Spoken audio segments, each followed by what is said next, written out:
Oh, there we go. Microphone's working now. All right. Clicked on the wrong thing a few times.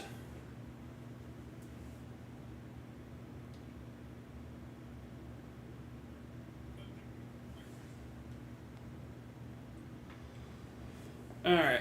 So today, I figure I would go over a couple of things related to gaming news.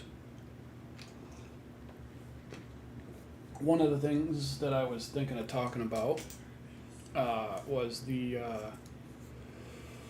recent Steam news about them getting sued for a whole bucket load of money. So that's on the docket later today. It'll probably be the second thing we cover today. Um, the first thing that I'm going to go over, though, is going to be something for the nerds that hate Windows, like me. And now that I have something better to work from as far as operating systems, I thought I turned all those notifications off.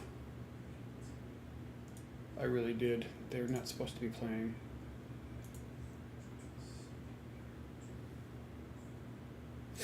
Pardon me while I turn notifications off in Steam.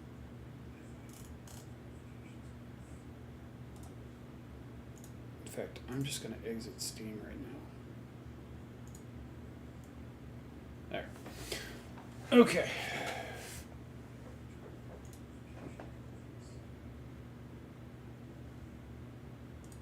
Alrighty.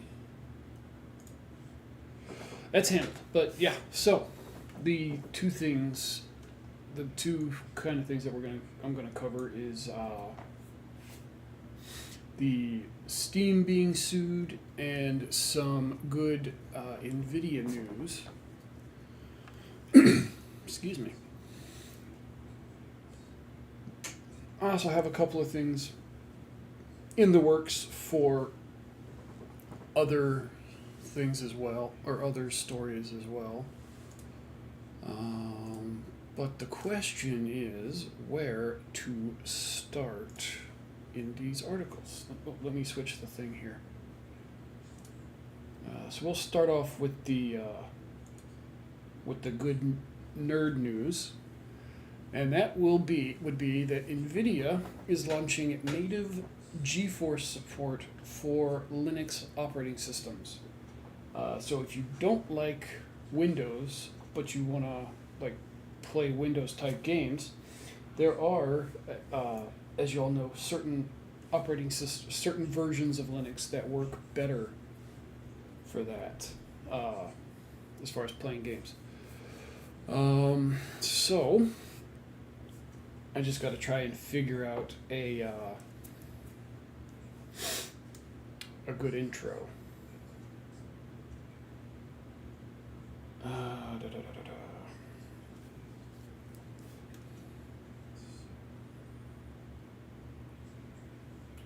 Let's see. Oh, we got us a bot.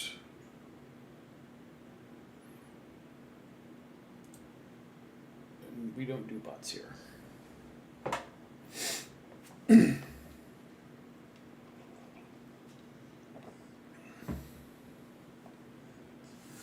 Okay.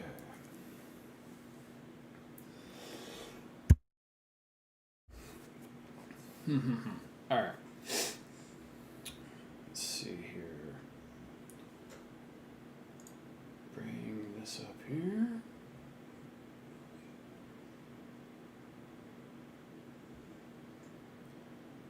All right. Okay. Good news, nerds and nerdettes. Finally, Nvidia is launching native GeForce support for Linux operating systems. And we're going to start here with this article that was written today, in fact, talking about Nvidia launching the native GeForce support app now out for Linux. All right. In a slowly growing show of support for the operating system, Nvidia has launched a beta version of GeForce now for Linux users. The app, which is available for users on Ubuntu 24.04 and likely many other distributions of Linux such as Bazzite and Nobara, allows you to stream compatible games that you own on various storefronts such as Steam. These games are rendered on Nvidia's servers, giving you access to better performance than you might have at home without minimal latency, with a monthly fee determining what hardware you have access to and for how long. I did not. Now, I'm just reading this for the first time myself, actually. I thought this was like a NVIDIA GeForce app. So, like, if you had something like Wine installed on your computer, you could play, your native Windows games through Steam, and that way the NVIDIA app would keep your graphics cards updated. And I'm sure that's built into this as well, but they're starting off with the whole paying a monthly fee and having your graphics card render your games for you. But there's already applications out that kind of do that same thing for you as well. Things like Wine that you can get through something like Pop OS, which is what I use on my other computer personally, is Pop OS. The app is another indication that Nvidia is taking note of the growing gaming community on Linux, having launched a similar app for Valve Steam OS and the Steam Deck. Specifically in May 2025, Nvidia support on Linux is still some way behind AMD. Although progress has been made in the past few months to bring functionality parity between it and Windows, there's still a lot of work to do. But it's more viable than ever to game exclusively on Linux with an Nvidia GPU with more support hopefully on the horizon. See, that's what I was hoping for. I was hoping for more like driver-related support for your graphics cards built in that are, for your computer. I was not expecting this whole render through your GPU thing.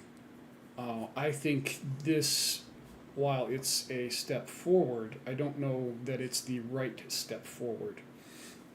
Personally, I would rather just have the GeForce updates and let me use something, like I said earlier, something like Wine to play my games through, which allows me, to play the Windows games on a Linux machine without having to worry about whether or not your games are compatible with your operating system. The move towards Linux has been steadily growing as Microsoft continues to anger Windows users with the injection of AI features into many of its apps, its instability issues with recent Windows updates, and more issues that have affected gaming performance in a number of ways. Microsoft has acknowledged users opting for Linux recently and has vowed to improve Windows stability in response. So I work in IT in a fairly major company, and just in January alone, they issued 3 major Windows updates for the Windows 11 operating system. The first one specifically was the worst. Like, it actually caused issues with the operating system itself. The second one fixed those issues, but it left a bunch of holes open with the operating system as well. And so the third one, which came out fairly recently, supposedly patched all of fixed the remaining issues. So the first one, it had issues that actually broke portions of the operating system. The second one fixed those holes but left security gaps, and then the third one finally fixed everything, in theory. So I don't personally hold much hope for Windows for much longer, especially with all of they're trying to make Windows 11 like this AI kind of operating system, which I don't care for. I personally have disabled all of the AI Windows features on my computer.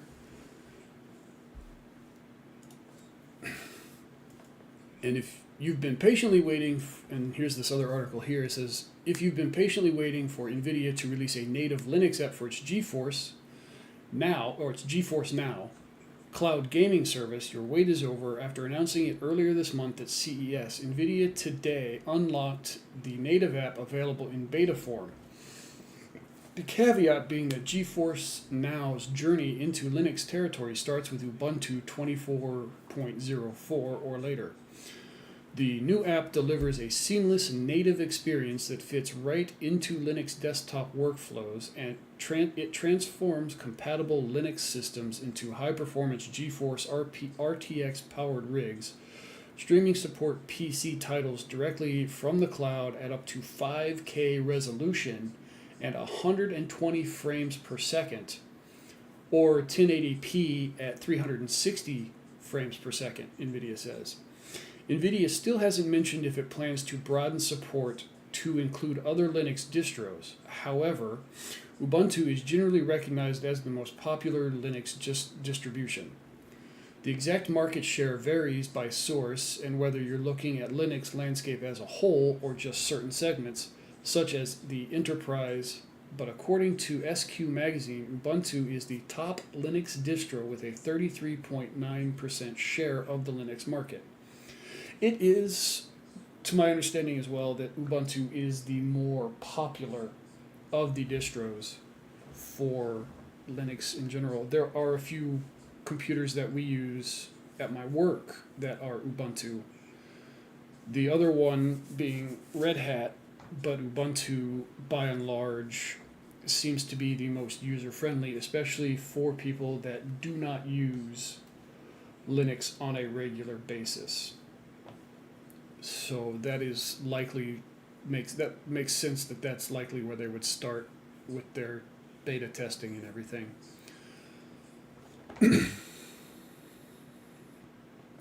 That said, the breakdown could be different among gamers.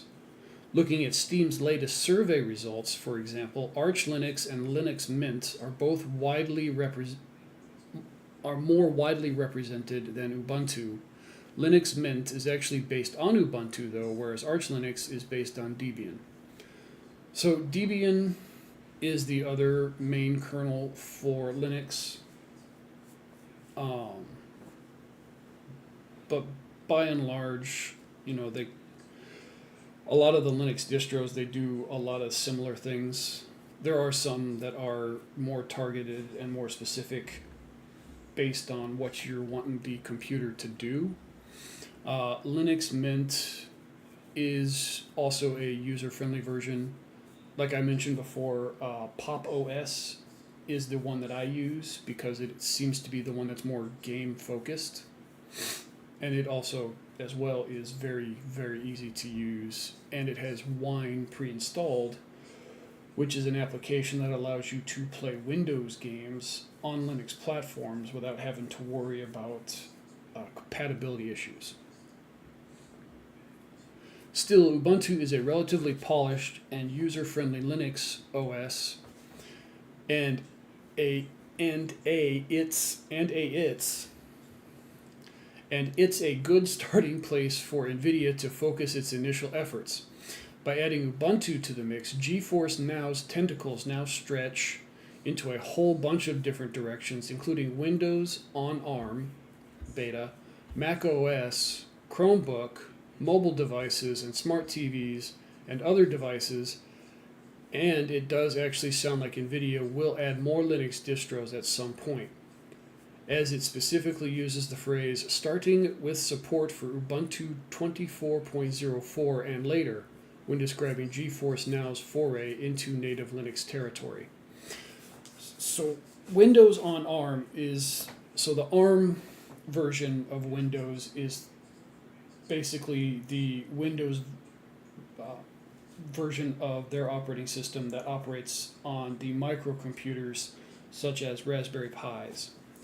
And so that's where they're looking for that kind of support as well on those.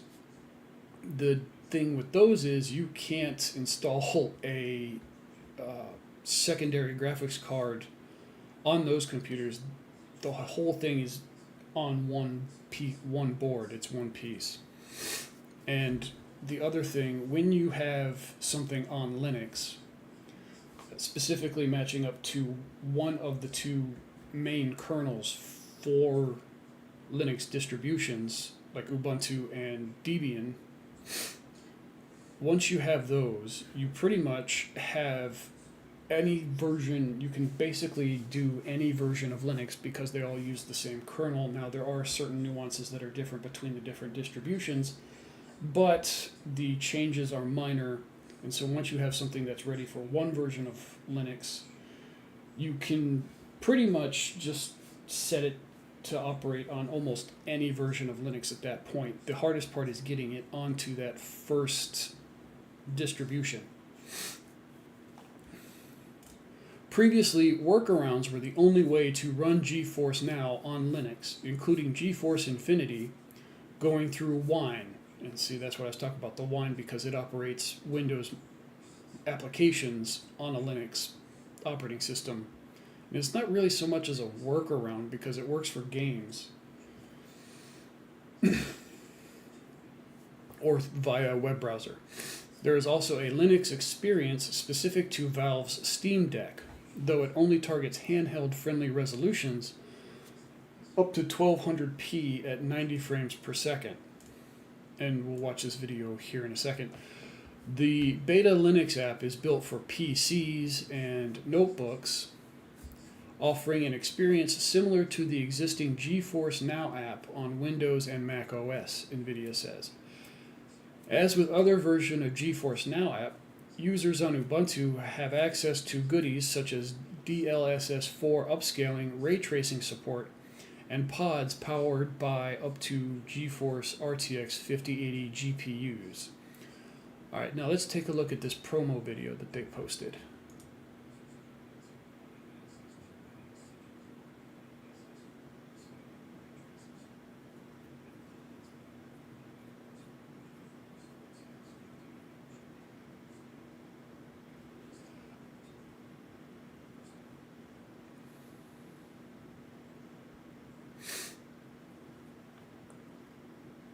Alright, so I just realized I had my tab muted, so we're going to start that over again. I apologize.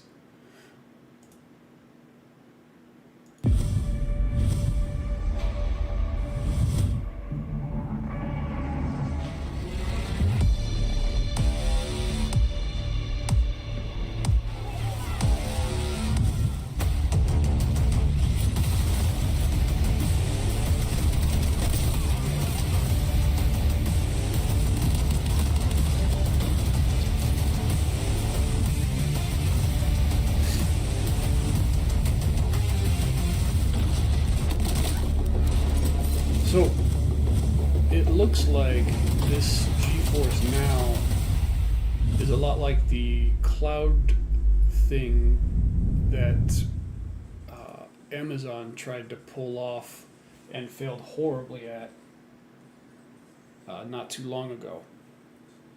I don't even remember the name of it, what it was called. Alright.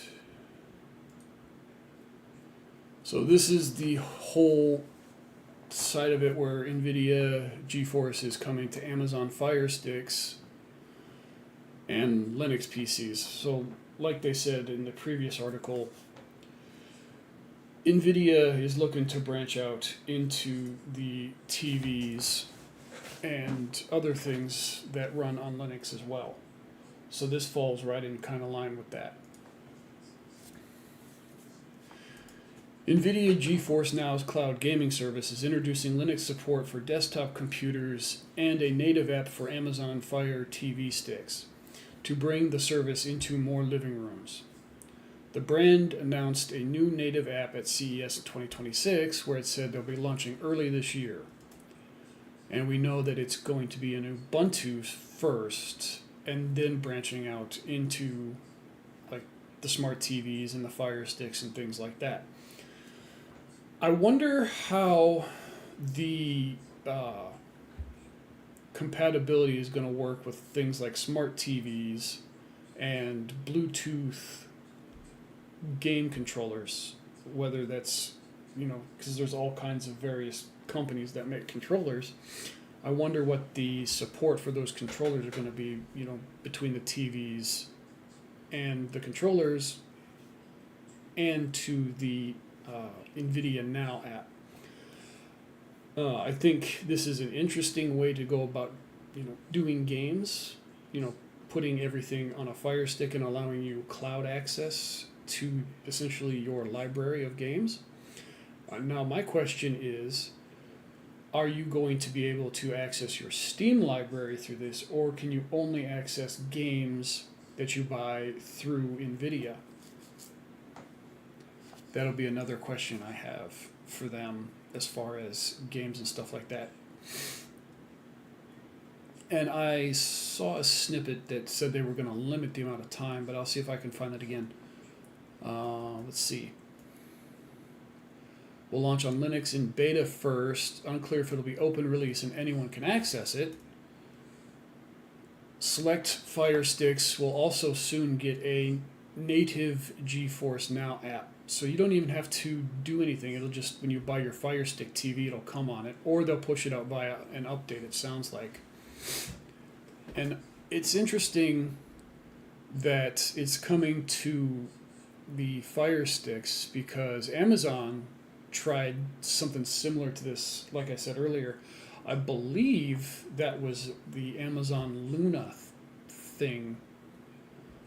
I wonder why they didn't try to put that on their Fire Sticks and instead went with Nvidia's version of the same thing. Excuse me.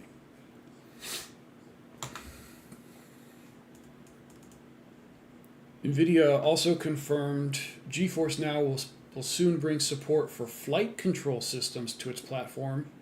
Oh, that'll be cool. So those of you guys that play flight simulators, will actually be able to play those on this. And finally, Nvidia is introducing a new platform integrations to make automatic sign-in easier on other services. Battle.net is up first with the feature rolling out right now, while it will also come to Gaijin.net at a later date. I've never heard of Gaijin.net. I'll have to look into that. If you subscribe to Nvidia GeForce Now, the brand recently changed its monthly limits, bringing in a 100-hour timer for almost all users. You have to pay extra to play over 100 hours a month unless you're on the brand's founder members scheme. Now, I don't know if 100 hours for y'all is a lot or not. It can be for some people, especially those of you that, don't really have what's the proper way to put this, where your main hobby is gaming. 100 hours of playtime might not be enough, especially if you look at, sometimes I play 5-10 hours a day on days where I don't have anything to do and I'm not doing anything, usually on the weekends. So I can see how that time can add up quickly. And here is something else.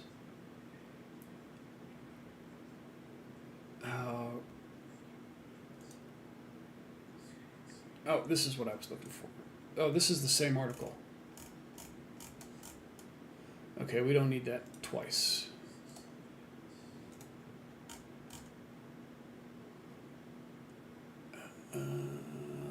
Okay, I believe this next one is going to be part of the next story, but it's also related to Linux. But we'll throw it in with the next story as well.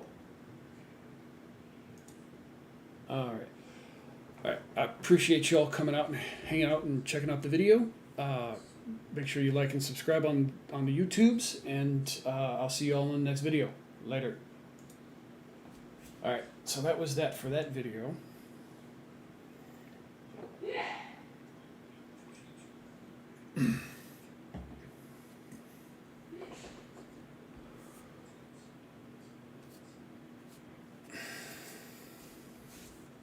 Sorry. Throat was getting kind of dry. It actually didn't take nearly as much time as I thought it would. All right, let me close these tabs that I no longer need.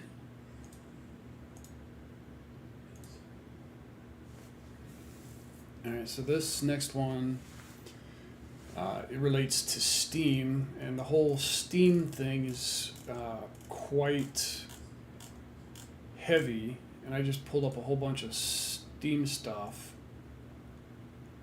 So maybe we'll do some good news. Oh, that's the main story.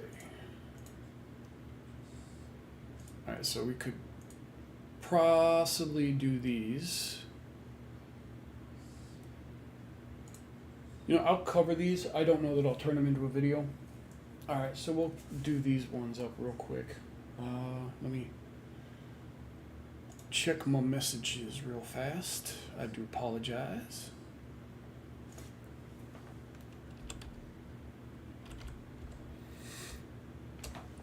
Okay.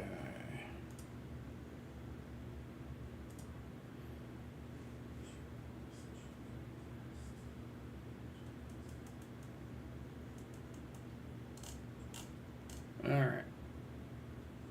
Okay, we can be done with those right now.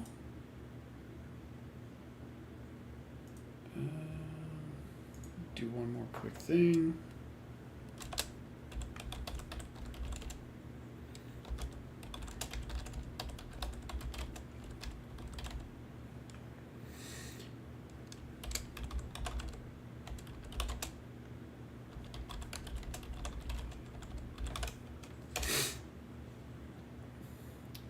Okay, that one's done.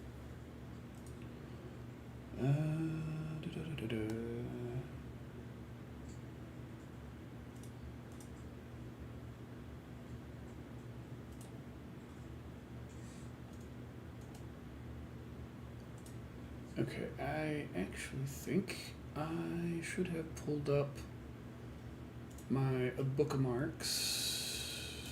Oh no, these are related to the main story as well, so we don't need those just yet. Okay.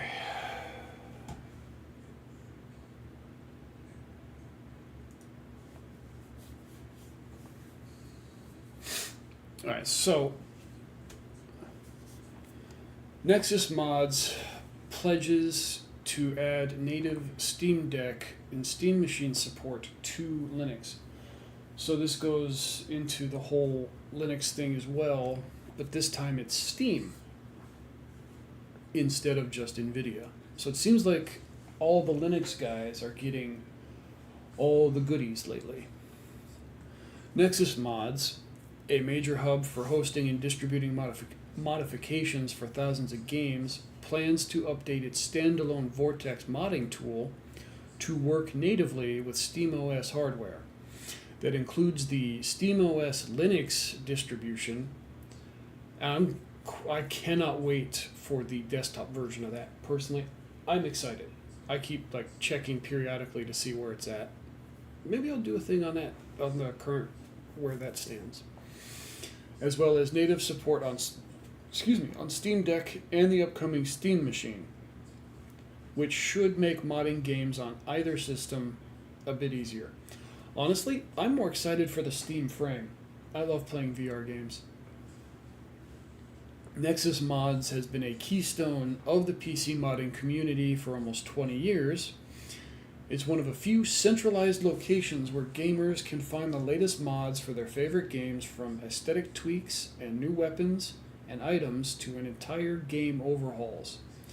Along with manual installs, it also offers more automated installs and mod management through its Vortex tool. I might have to look into this as well, because that sounds pretty freaking sweet, if I'm being honest.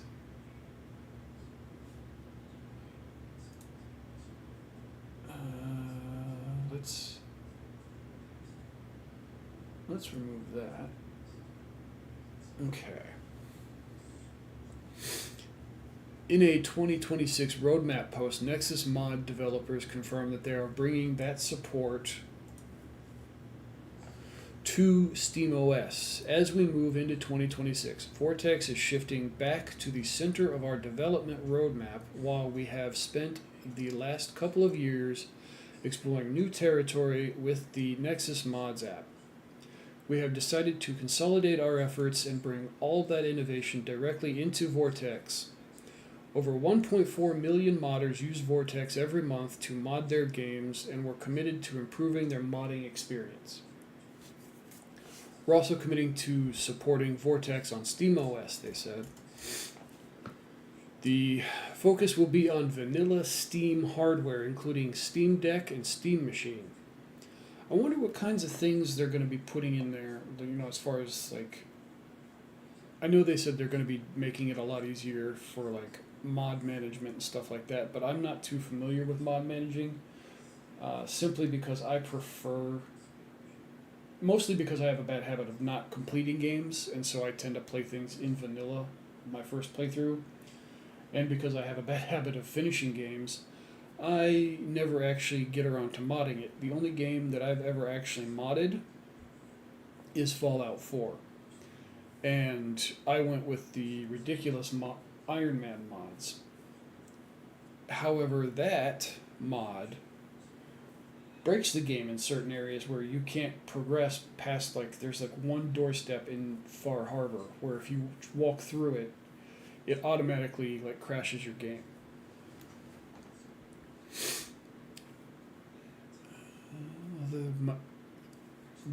That means third-party systems with SteamOS installed will not be officially supported.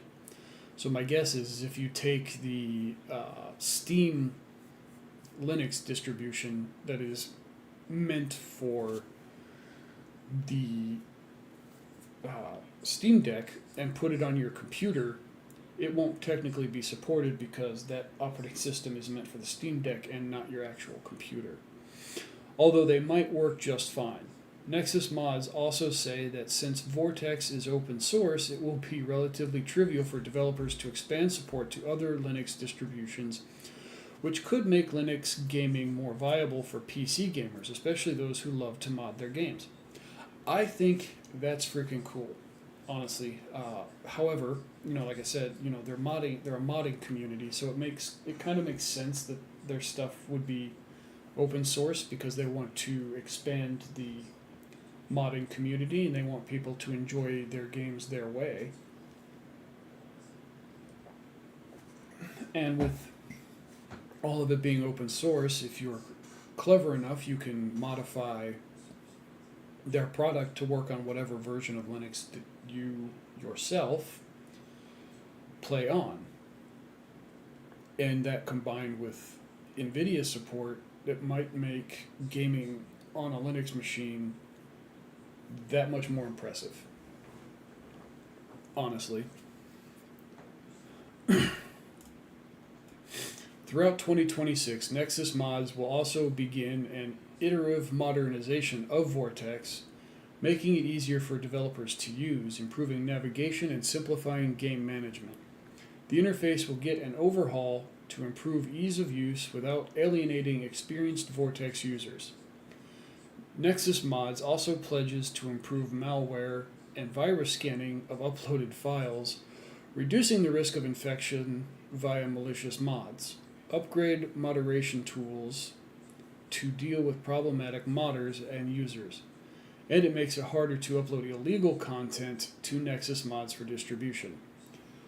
Yeah, that I imagine would be kind of hard to balance, ease of access versus safety when your whole thing is being open source and readily and freely available. And then you've got some chucklehead that wants to come in and make everything worse for absolutely everybody for no reason other than to make themselves feel better, I guess.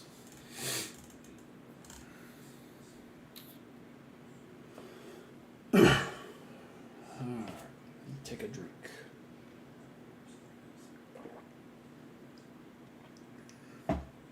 I actually didn't think that I would get through all of that as quickly as I did, to be honest. Let's see. We can go through some of these other things. So, this right here, apparently, 4 days after it was released, Highguard receives a patch, reportedly giving players what they wanted from the start, which was an expanded PvP mode.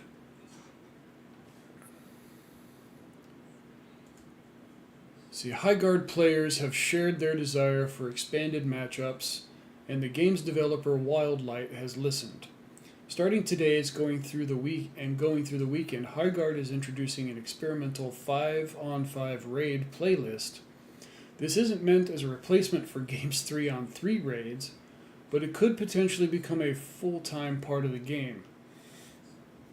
Which, honestly, from what I understand of this game, that's more or less what it should have been anyway, because it was like a minimal number of players. I didn't realize it was 3-on-3 because I never really looked into this game very much, because it wasn't really a game that kind of interested me personally. But what I was told was the number of players in a map was minimal, and the maps were the geographical size of China. So you had like 6 people on a map, that's like half the size of a planet, which is really, really boring. Per Wildlight's announcement, the 5-on-5 raids will have 10 lives, 2 players instead of the standard 6. It will also take slightly longer to respawn during raids in order to allow more time for generator bombs to be planted or defused. Wildlight cautions players that while the current patch has some optimization improvements, 5-on-5 raids aren't going to have improved performance.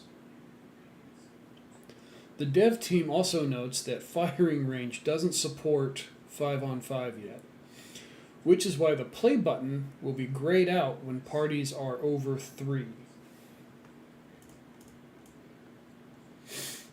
The latest update introduces Soulwell, a new base that is described as a dark relic from a lost age. The Iron Vigil has now prepared this base construct for use in the field where the dead still speak. The game's description of the base reads, and it will be available in all modes. While PC users already had the ability to toggle anisotropic materials, console users now have it as well. Wait, so the things weren't equal between the two, even though I'm guessing there seems to be crossplay?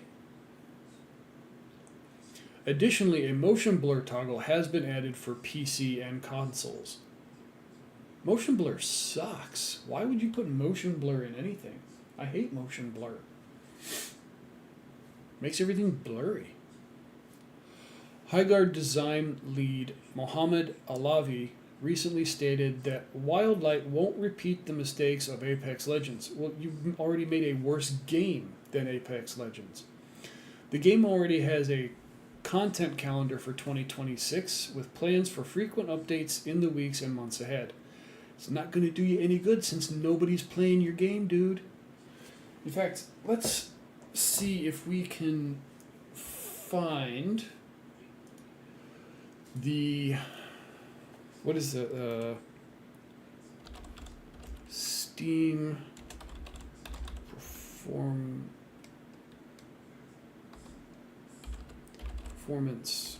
map, or Steam performance chart?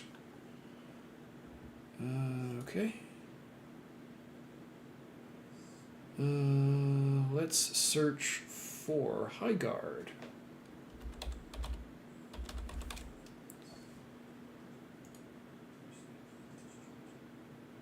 That's not what I wanted. I want the performance map for this.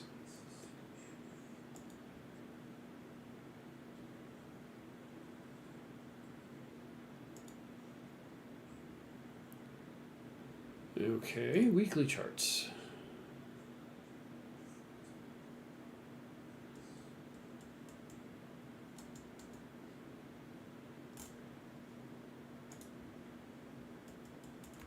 trying to find the chart for it, and I can't. Is it really that bad?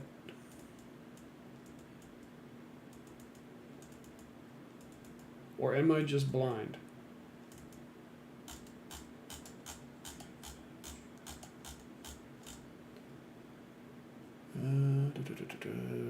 Okay, charts overview, that's fine, that's great. I need new releases.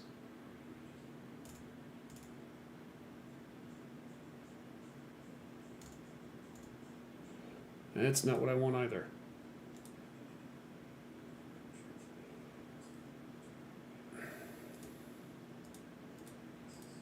This is annoying.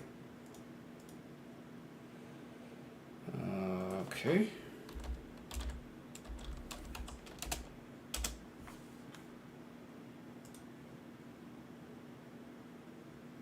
Yeah. Verify I'm human. Okay, so since nobody is playing their game, I don't think that doing all of these updates that they're claiming to do is going to do any good. Like, you peaked 4 days ago, and you'll never be the same again.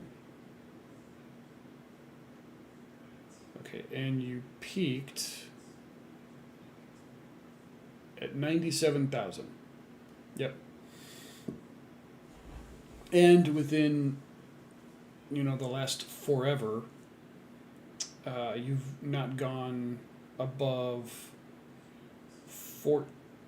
18, 19. 19,000 was their best since release after this initial drop. So I don't think that all of these updates, I'm actually going to bookmark this because this is a cool site. All right. Yeah, I don't think all these patches that they're doing are going to help, but let's see what they have to say in their video.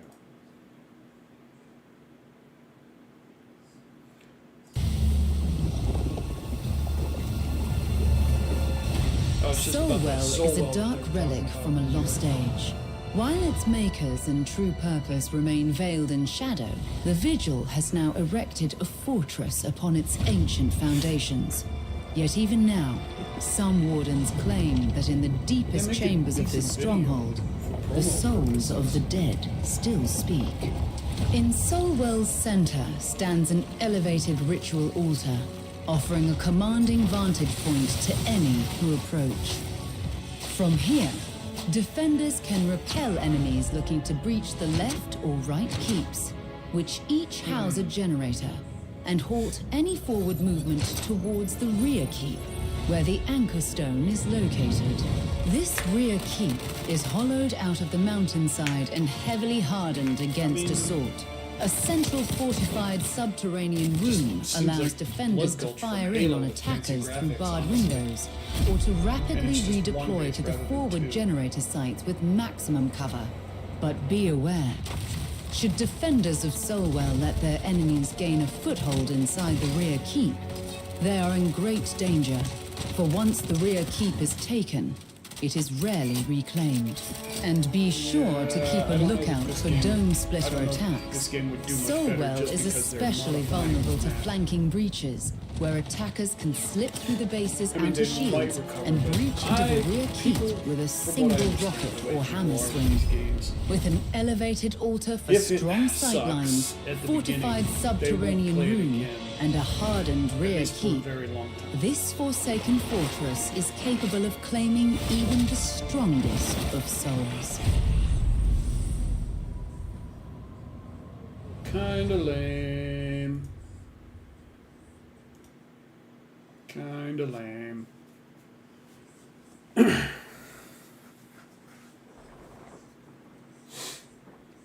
right.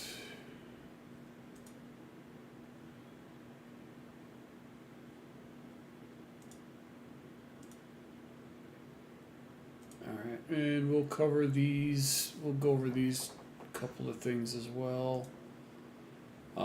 They are Steam related, but they're not part of the main story. They're kind of leading us up into it.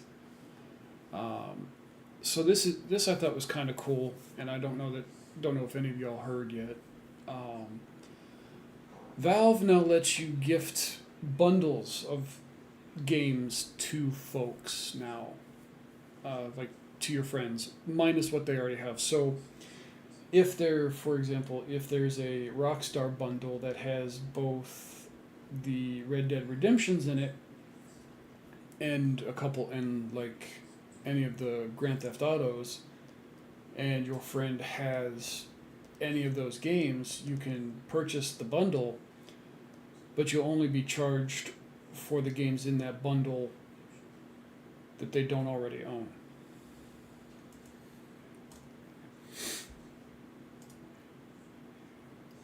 Let's see. But we'll read it here. If you've ever wanted to top up your friend's collection of downloadable content for their favorite game, Valve has updated Steam's Complete the Set bundles to offer support gifting. These bundles include a game and all of its DLC in one package, but they take into account what you already own and discount accordingly, so you don't end up with duplicates in your game library. As spotted by SteamDB, Valve will now let you gift these bundles to friends minus the content they've already purchased.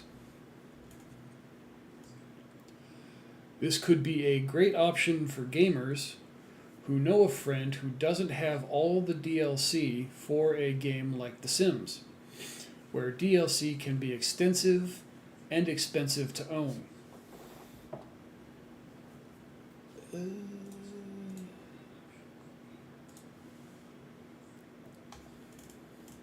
It could also be particularly useful for giant game bundles with lots of individual games in them, too, like the Valve Complete Pack.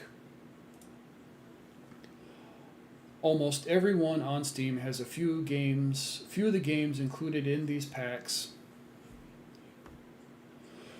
But for those without some of the classics, now it's easy to gift them only the ones they don't have rather than doubling up on yet another copy of Left 4 Dead.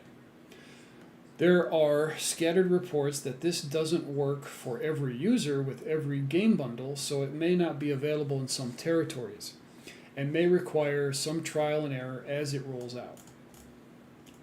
In some cases, you may find that gifting works even if the person has the game. Hint, adult games. Okay, so I'm guessing there's an issue with the adult games. Similarly, if someone has a game or DLC on a private list, you will be able to gift it to them anyway. In those instances, it will be down to the recipient to reject the gift manually. Okay, so if you're gifting something to somebody and they already have it, they might have, and they still receive the gift, they'll have to reject each item individually, manually.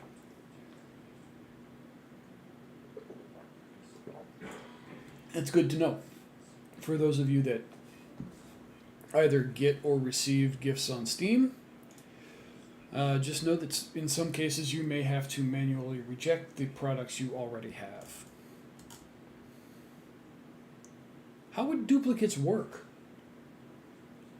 in Steam? I've never had that happen, personally.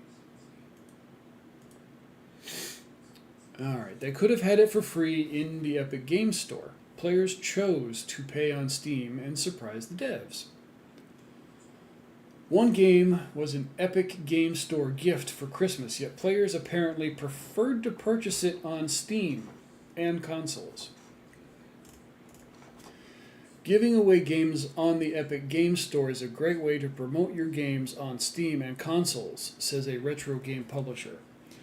New Blood Interactive has no aversion to Steam and has never been one of the many publishers that tried to challenge Valve.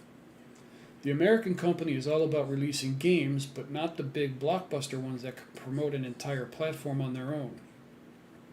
They're more into smaller, retro-style titles such as the Polish game Blood West, which has greatly benefited from Steam's competition. Wild West gains on Steam thanks to EGS. The Polish Bloody Western was released over 2 years ago and did quite well for a pixelated shooter, so much so that in September 2025 a DLC was announced, and in August version 4.5 was released. In fact, just a week ago, the creators released a small hotfix such a long and regular development leaves no doubt about the success of the game. It wasn't surprising that sales for such a niche title would slow down quickly, even with a pretty low price. In other words, the publisher had no reason not to join Epic Games' giveaway program. Blood West was available for free for 24 hours as the fourth Christmas gift from the Epic Games Store. However, it looks like giving away freebies on EGS really paid off, as it really helped reach more players on Steam, where sales apparently doubled the same day. This information was shared by Dave Oshry, president of New Blood Interactive, in response to a meme about players' reluctance towards EGS via PC Gamer. The meme was about how some people online supposedly prefer buying a game on sale on Steam rather than getting it for free on the Epic Games Store.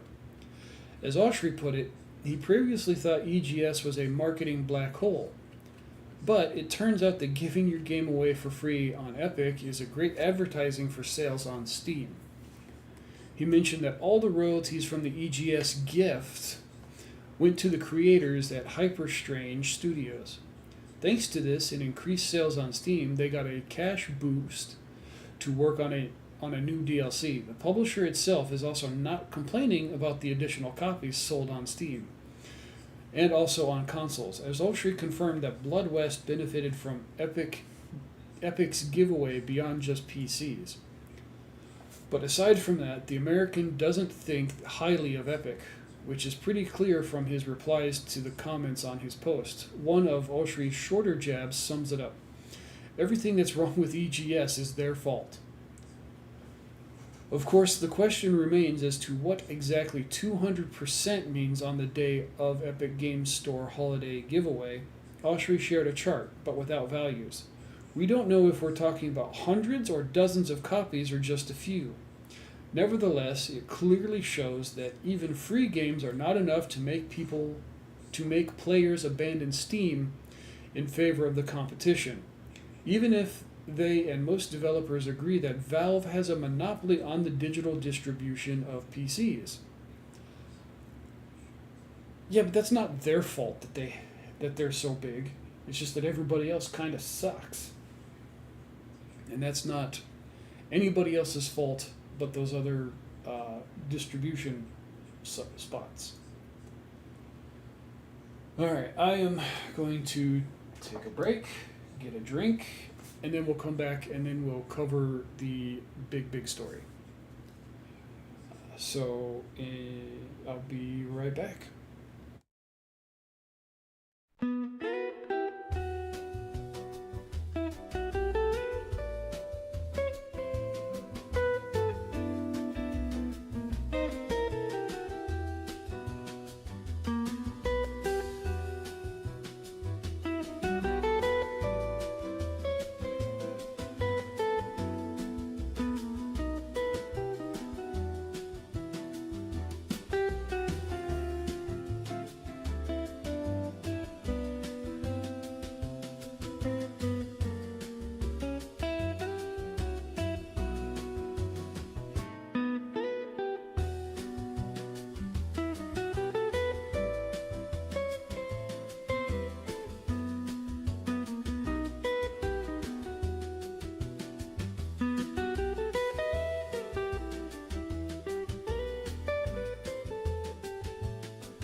I almost forgot to bring everybody back. Alright, let's get back into the web reviews here. There we go.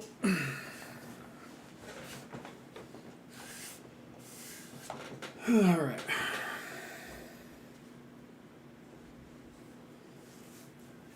Alright, give myself a second here. Gotta think of an intro.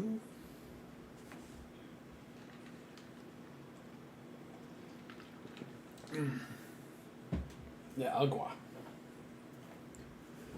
Alright. Oh, got messages. So before we start the next one.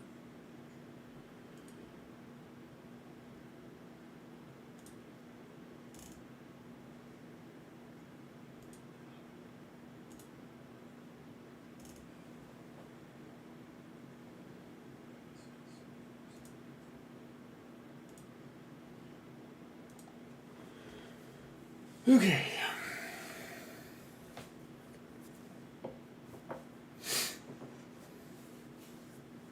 So, yeah, everybody over at Steam is getting sued in Europe. So that's what we're going to be going over today. All right, I need another intro here.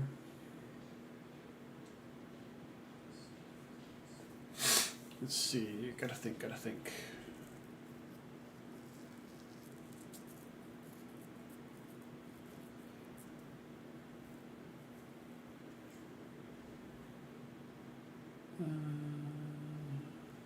Alright, yeah, we don't really need that here.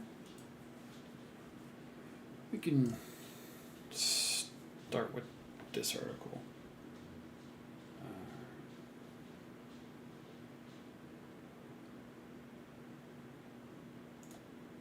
Alright, what's going on, everybody? It looks like everybody's getting sued over in the UK. Steam is currently looking at a $9 million lawsuit over in UK. And let's check over these articles and get into it. Alright, so Steam faces a $900 million UK lawsuit over monopoly claims, and here's why Valve is being sued and why critics say the case might be unfair. Steam is the world's largest PC game digital distribution platform, is now at the center of a major legal battle in the UK. The platform is facing a $900 million lawsuit over alleged anti-competitive behavior. The case claims Valve has used Steam's massive market dominance to restrict competition. Not only that, but the lawsuit also claims the company is controlling pricing and imposing high commission fees that affect millions of gamers. Brought on behalf of roughly 14 million UK users, the lawsuit could set an important precedent of how powerful digital marketplaces are regulated in the future. Now, I am not a legal expert by any stretch of the imagination. However, I have found mostly that prices on Steam for games have been relatively on par with going to like video game stores. So I don't really see much of a difference in price personally. That's not to say that I've been to like a GameStop or an EB Games within the past year and bought a new game, because I, like everybody else, buy all of my games on Steam.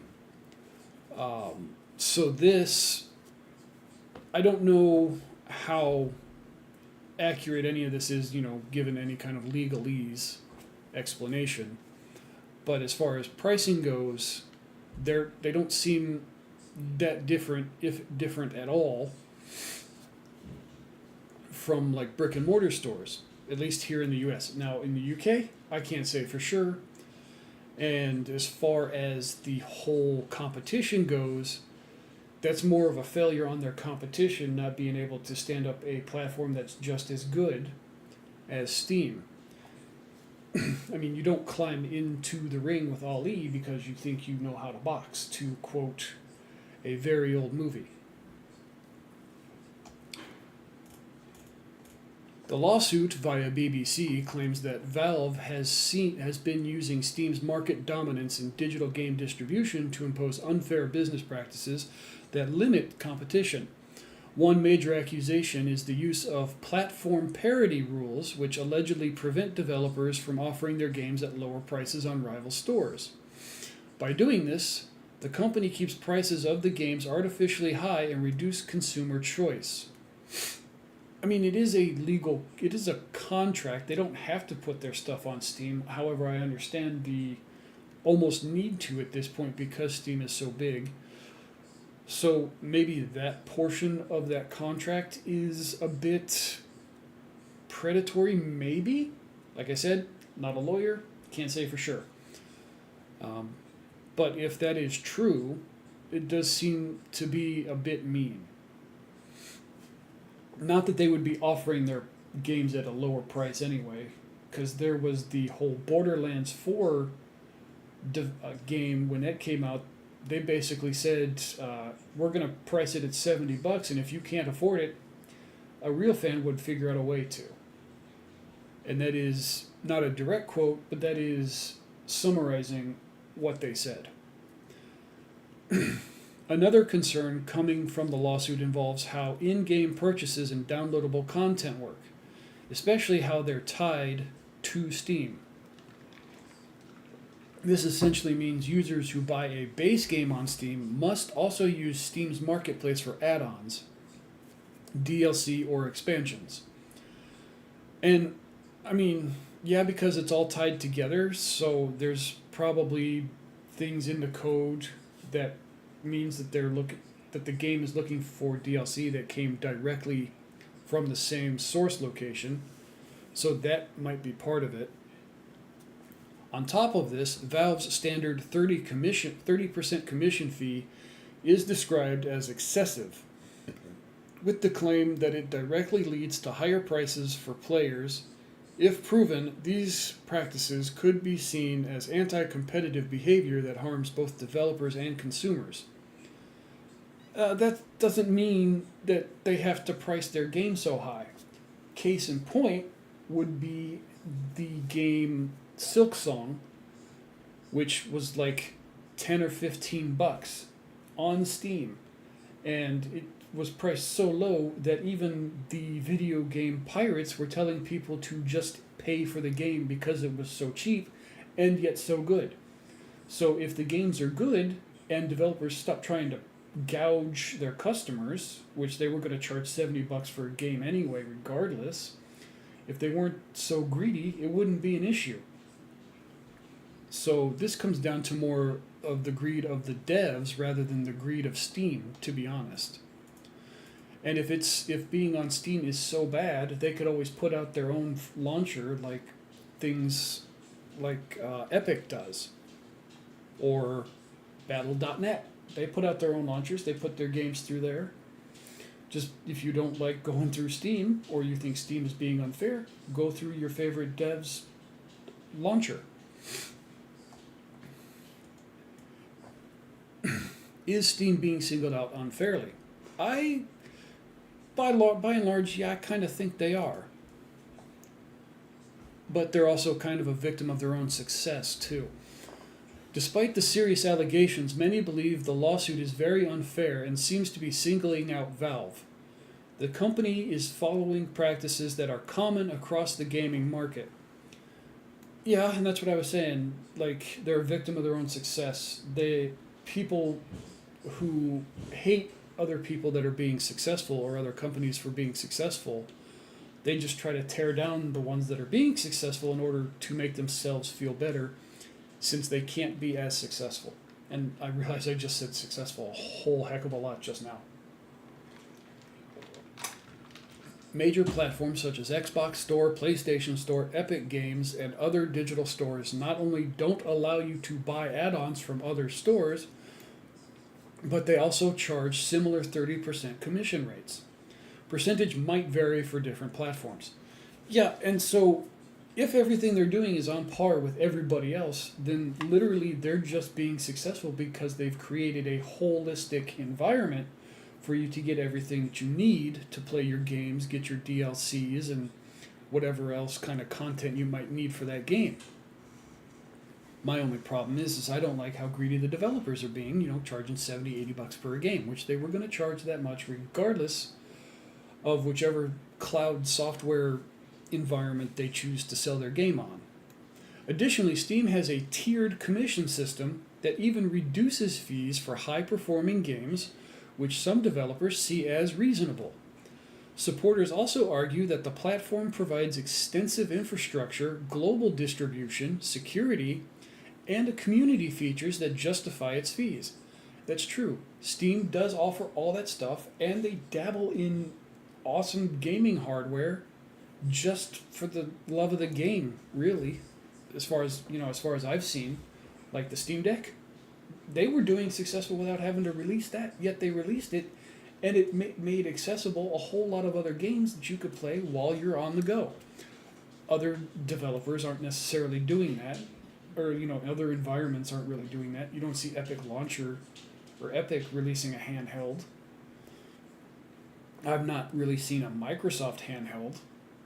The only other, I've never seen a game developer release a handheld, even though they have their own environments for buying their own games. From this perspective, targeting Valve alone may overlook the broader industry standards and risks of creating uneven regulation that could disrupt the digital marketplace rather than improve competition.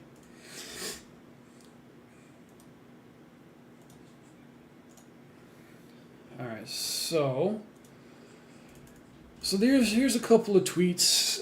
One of them here is from Dexerto. They posted a 1-minute video. Let's take a listen to it. If I can get it up and running here. Doesn't seem like I can. But it's saying Steam is facing an $800 million lawsuit that could change gaming forever. And it's actually, $900 million.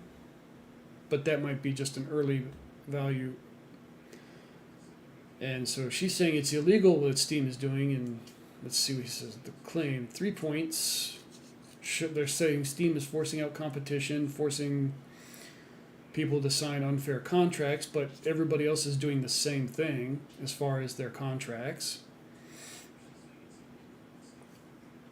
But it got community noted. Says the lawsuit's arguments are false. Steam does allow lower prices in other platforms. What they do not allow is lower prices for official Steam keys outside of the platform. The 30% fee is not only a standard, but only applies to sales inside Steam. Keys have a 0% fee. And here's another one from Britain is Broken for a whole bunch of reasons, but we'll not go into that. This is not the place for that. The UK government has just filed a $900 million lawsuit against Steam's parent company. The lawsuit claims Valve abused its Steam monopoly to impose unfair prices. Literally, the prices are exactly the same everywhere you go. They're not unfair. Anybody that uses Steam will say this is BS because Steam offers some of the best prices around. Exactly. The lawsuit wasn't filed by the UK government. Okay, fair. It was a private collective action filed by digital rights campaigner Vicky Shotbolt on behalf of UK consumers. Also, the claimed damages are 656 million British pounds. $900 million is just the dollar conversion. Either way, that's neither here nor there. The conversion is the conversion.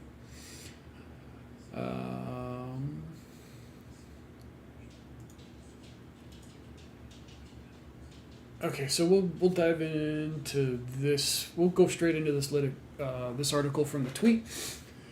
UK lawsuit against Valve given the go-ahead. Steam owner facing up to 656 million British pounds in damages. Valve, creator of Steam, now faced legal action in the UK. Has been given the go-ahead. Could result into 656 million in damages. Not technically some new legal action. It's actually the same one that was started back in 2024. The founder and CEO of Parent Zone. They're noted in the legal documents as Vicky Shotbolt, class representative, limited PCR, backed by Milberg London LLP, Schulpelt actually set up a private limited company just for this with a steamuous.co.uk website.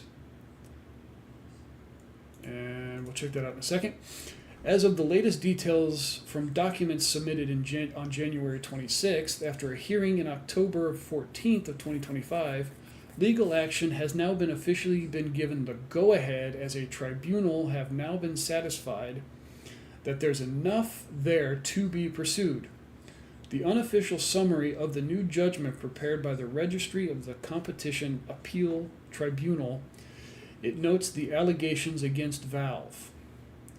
Real quick though, before we get into those, I want to check out this site.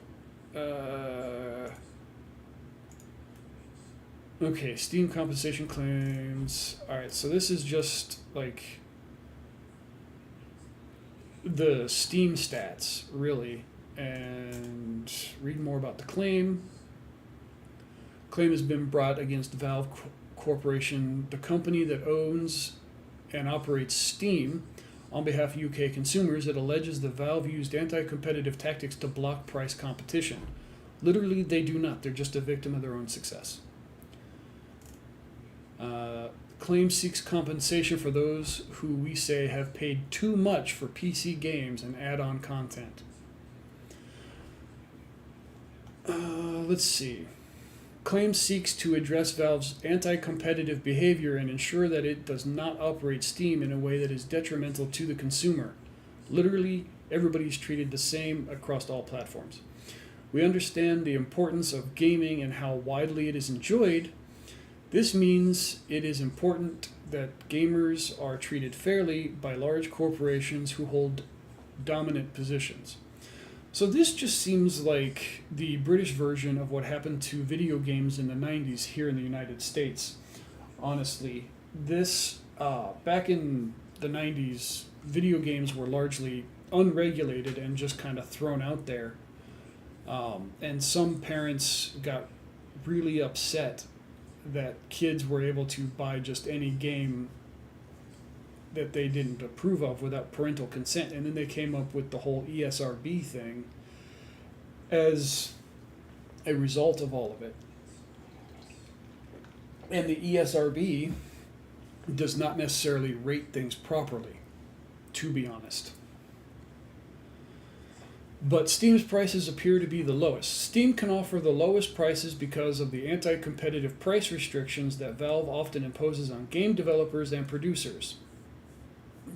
This means a publisher or developer would not be able to list the game on another platform as well as Steam unless the prices offered on Steam is the same or lower. That wasn't what we read in the other article. This applies to games on all other distribution stores, including online and physical stores, not just those distributed by Steam. Distributed by Steam keys. This allows Valve to maintain the monopoly position it has for PC games, as there is not real incentive for gamers to go elsewhere where a game may be cheaper, which would then in turn enable those on other platforms to improve. Excuse me. It is also not possible to offer add-on content on other distribution platforms for cheaper or at an earlier time. This limits the ability of rivals to compete on price and enables Valve to charge the consumer higher prices in the absence of competition. The claim argues that the add-on content is a separate product and that through the price restrictions and inability to purchase add-on content from another distribution platform or the developer itself, Valve has illegally tied these products and limited consumer choice. Consumers must then purchase via Steam and pay its commission charge. Literally every other developer that has a similar operating procedure for delivering games online have the same thing. The Steam keys from the game must match where you're buying the downloadable content. So basically, it's like with cell phones, software on there, you can't buy it or get it from the Google store and then expect to be able to update it in the Samsung store. You can't do both. If you download it from one spot, you have to update it from that same place you got it from. It's the same thing with the DLC in the games that you buy based on where you bought it through. In the UK, dominant companies are not allowed to charge excessive prices. The claim argues that Valve's commission rate of up to 30% is excessive given competitors' lower commission rates, the way the platform operates for the consumer, and the high level of profit that Valve is making absent a viable competitor, which its behavior directly restricts, as developers are not permitted to list games at a lower price on competing platforms. This is unfair. Commission charge is paid for by the consumer. But the prices are exactly the same whether you buy it online or in person or via another third-party location, if not from the software developer directly. You're going to pay the same price regardless of where you buy it. And I would actually argue that if the game is $70 on Steam, it would make more sense for it to be more expensive if you buy like a hard copy of the game. For example, like Nintendo games. You can buy the cloud version and get it, ported directly into your machine, or you can go to someplace like GameStop and buy a physical copy. The prices are often the same, if not cheaper, to buy it the hard copy, even though there's more involved in producing the hard copy version. So this whole thing kind of makes no sense and seems a bit ridiculous to me. But like I said, I know nothing about legalese, so on the surface, as a gamer, I'm going to say that Steam is in the clear here and the UK is just kind of got its stick up its butt. But back to the allegations. Imposing platform party obligations, or PPOs, that prohibit publishers from selling products through other distribution channels on better terms than the same products are available on Steam. The PCR alleges that the PPOs are likely to cause, and have in fact caused, restrictions of competition, imposing anti-steering provisions to the effect that if a publisher wants consumers playing its games distributed on Steam to be able to make in-game purchases, all such purchases must be made using the Steam application. That is not true at all, actually. There are games like Elder Scrolls Online where you can literally buy little cosmetics and stuff in the game without having to purchase them on Steam.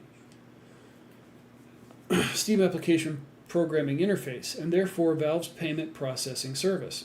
As a result, the payments are subject to Valve's commission charges. Such anti-steering provisions leverage Valve's dominant position in the game markets, so as to enable it to secure a larger share of the add-on content markets by preventing or restricting the ability of other distribution channels to supply, including self-supply, add-on content for games distributed on Steam.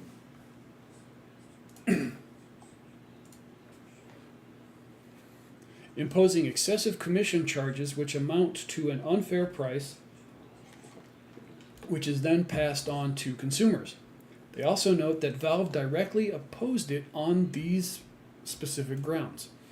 PCR had not put forward an adequate methodology for determining Valve's effective commission charge, or as Valve referred to it, the effective revenue share, as the PCR had failed to consider the effects of Steam keys, the effective commission charge issue, which they don't have a percentage on, the keys.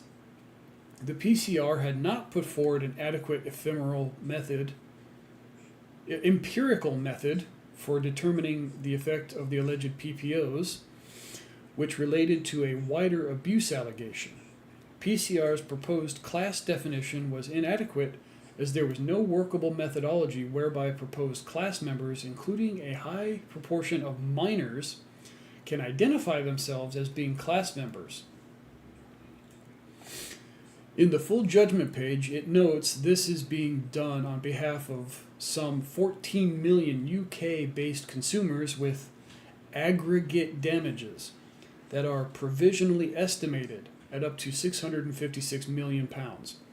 This is all on an opt-out basis rather than an opt-in, meaning anyone this may have affected in the UK is automatically included. On the note of minors above, this is something Valve argued about, as there wouldn't be enough evidence from minors, partly due to Valve taking so little info when you create a Steam account, and it needed to take into account payment cards being used across different accounts, like parents using their card on a child's account. So who is actually included in it?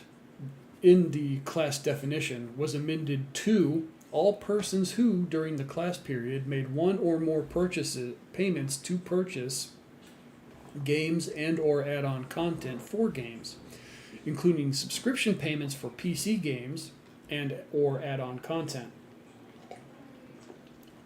Persons are end consumers and do not include resellers or other non-retail consumers. Persons include, in particular, people who purchase PC games and or add-on content for use by themselves or by people they know. Excuse me. Such as friends or family members. Purchasers include, for the avoidance of doubt, A, where the payment was taken from, a bank or credit card at the time of purchase, whether through the submission of card details or the use of digital wallet technology such as Apple or Google Pay or PayPal. The person whose account the money was taken from, where the payment was made with preloaded funds on a user account, for example, like a Steam wallet or an Epic wallet. The user account, but you can't necessarily use an Epic wallet on Steam, I don't think. I'm not sure, I've never used it, so I don't know. The user account holder, and C, where the payment was made using a monetary gift card or voucher. The person who made the payment using that card or voucher. So it has been steered more directly to those who actually paid and not the account holder. We've seen this before, as there's a lawsuit also currently in progress in the USA against Valve on similar grounds back in 2024. The lawsuit in USA was granted class action status, but is still ongoing. They've reached out to Valve for a comment and will update if Valve offers a statement.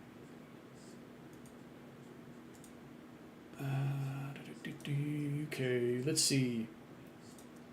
Nope. All right. Valve. So this next article here.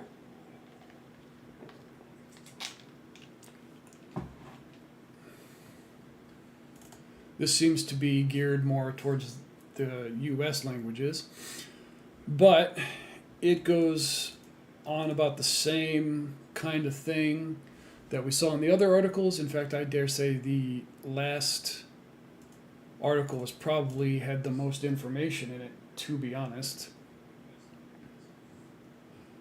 Let's see. There's little reason for consumers to buy DLC on other platforms for their own Steam copies, as Valve is quite generous with discounts. That's true.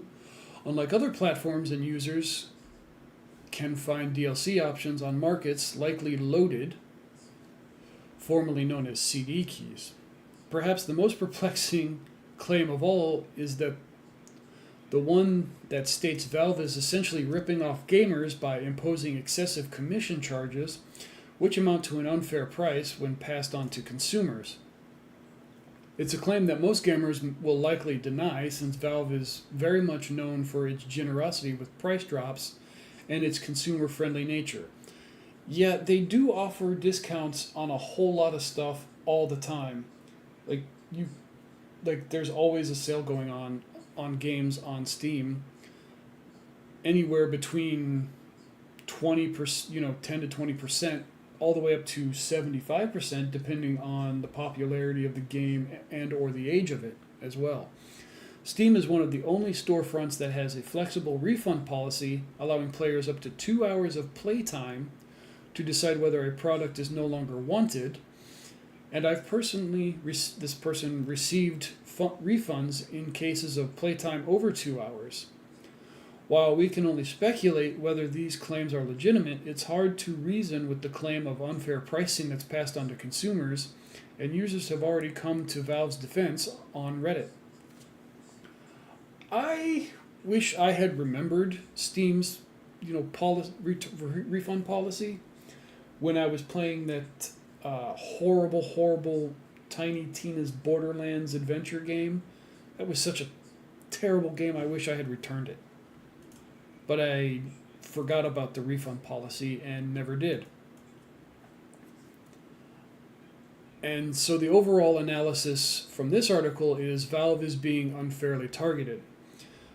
Valve's Steam storefront is widely preferred for PC gaming, often seen as the better choice over platforms like Epic Games, Battle.net, GOG, or the Ubisoft store. Oh, we covered Ubisoft in a past video. We are not jumping down that rabbit hole again. That's exactly why this lawsuit feels like it's unwarranted, particularly when the allegations don't sound plausible. The likes of Sony and Nintendo have their console storefronts locked down with only occasional discounts on their games. This is mostly evident with Microsoft's Blizzard and its Battle.net launcher, with its Call of Duty games still at full price years after their launches. And honestly, Microsoft is not the worst. I dare say Nintendo is probably the worst at this entirely. They have games on their specific storefront that are nigh on a decade old that they're still selling for brand new prices.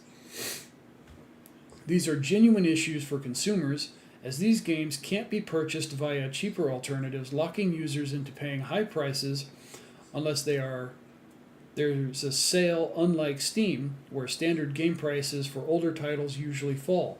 And honestly, they fall fast if the game is not popular. The claims that Valve is restricting competition fall flat when you realize the same thing can be said about platforms like Sony and Epic that make third-party games timed exclusives, which, by the same metric, lock players into purchasing and playing on that specific platform. This person has always felt that Valve has pushed for consumer-first approach via its CEO Gabe Newell, and long may that continue. I kind of agree, actually, or not kind of. I completely agree that it seems like Steam is being targeted very unfairly when you consider the nature that other platforms are locking their storefronts and keeping old games priced at new for a very long time. Like I said, Nintendo is probably the worst of that of all of them.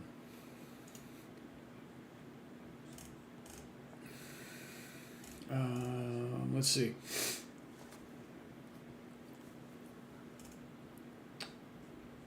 There's nothing new in this one.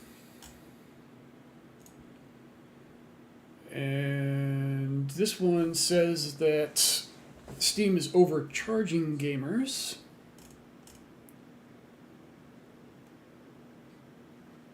Okay, so this one's Valve is facing a new legal headache as tribunal has ruled that lawsuit filed in 2024 accusing the company of using Steam's dominance of PC gaming marketplace to overcharge gamers and muscle out competition can move ahead.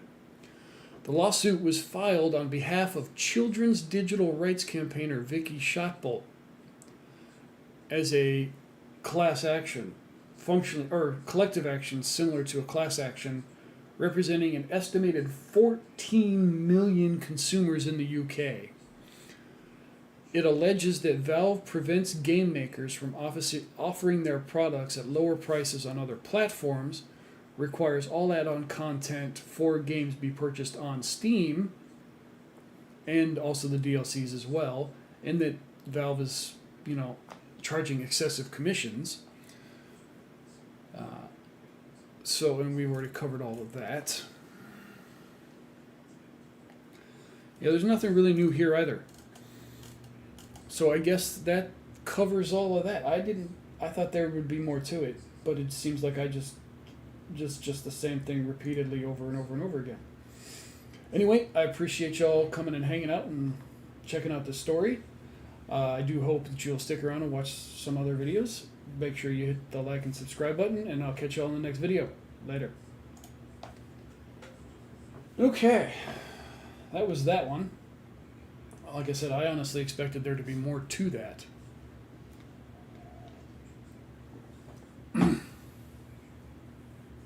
To be honest. Alright. Question is, what to do now? I mean, we can cover some of this, more of this minor stuff. Give me 1 second. I've got notifications up. Or not notifications, message.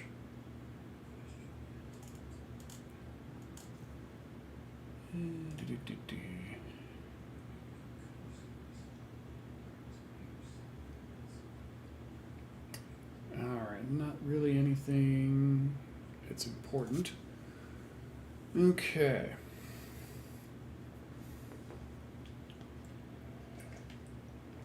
Alright, let's go over some of this. Let's talk about Xbox real quick. So Xbox hardware revenue has been dropping for a couple of years. Xbox has been having a hard time selling consoles, and it didn't get any better in 2025 over the holiday season. Microsoft just reported its Q2 2026 earnings, including the news that hardware sales were down 32% year over year after quarter upon quarter upon quarter of hardware declines. That's because they're releasing, to me, it's because they're releasing the same console repeatedly, and they're not really changing anything up, to be honest. And their games have been garbage, by and large. The only thing I think saving them is people are able to maintain brand loyalty to the Xbox because of cross-platform play for a lot of games. And I think that's the only thing that's keeping them from, cutting out of the games business altogether. I suspect that here within the next few years, that Xbox will likely go the way of Sega Genesis and will stop making consoles and only make games.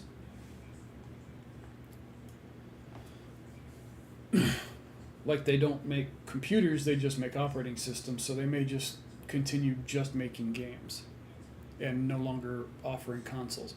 Though we don't have actual numbers to tell how much revenue is being lost out on here, we can get a sense of how grim this is for the hardware by looking at past quarters.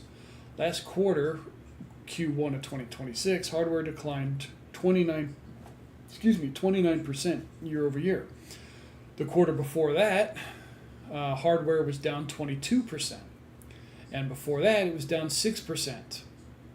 And before that, 29%. And again, 29% for a second time in the first quarter of 2025,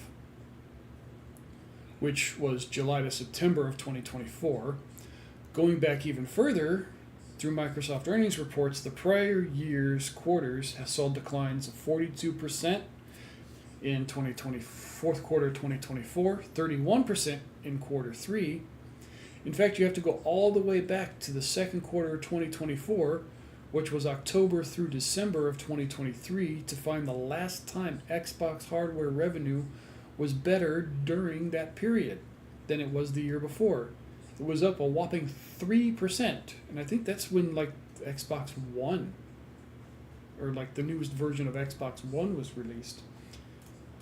But since then, it's just been the same box shape year after year with no changes other than size and internal hardware. And yes, it was down 7% the quarter before that, and 13% before that, and 30% before that. 13% before that, and finally up 13% in the first quarter of 2023, or July through September 2022. At which point the numbers start to finally showing constant improvement, largely due to proximity to the launch of the Series S and X.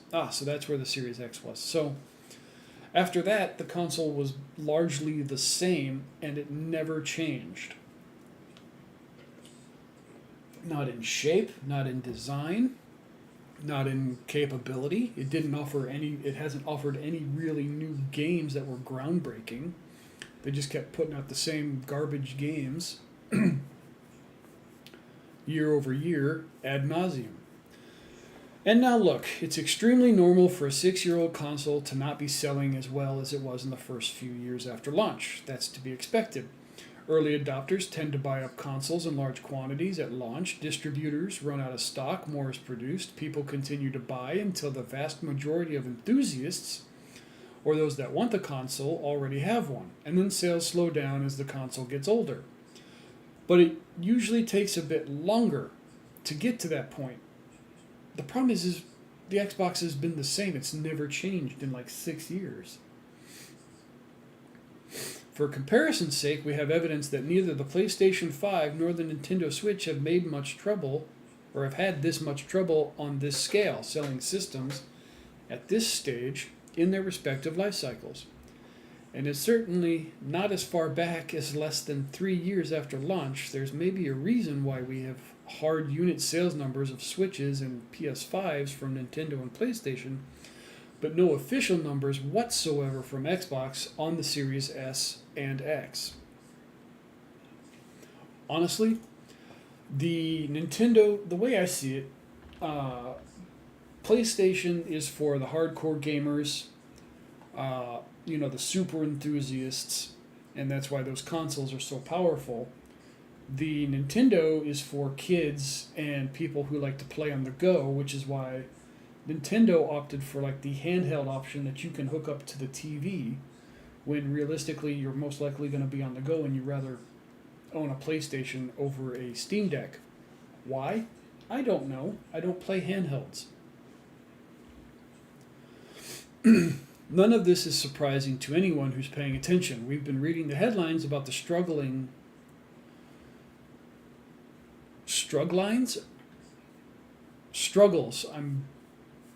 I'm betting is what they're trying to say about the struggles of the Xbox Series console over the last several years now. In the US, Xbox console sales hit an all-time November low in 2025 after several years in a row of declining hardware sales in what is usually the busiest retail month with Black Friday. The problem is they're not innovating, they're not doing anything new, they're not putting out any really cool games that make people want to go out and buy the console. The early adopters and the hardcore brand superfans, they buy their consoles, as this article pointed out, when the consoles come out. And once they have the newest, the version that came out at release, they don't bother to buy any new ones because they don't need to, because the console's going to have longevity. And so they buy all their consoles early, making sales peter out after the first couple of years. And the only thing that you're going to do, or going to be able to do, to get people to buy your consoles is to put out really good games. The problem is Microsoft puts out absolute trash games. Or they're just reporting old ones.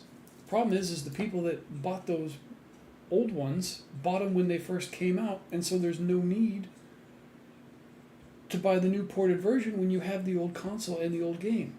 So if you want people to buy your console, you've got to come up with cool games.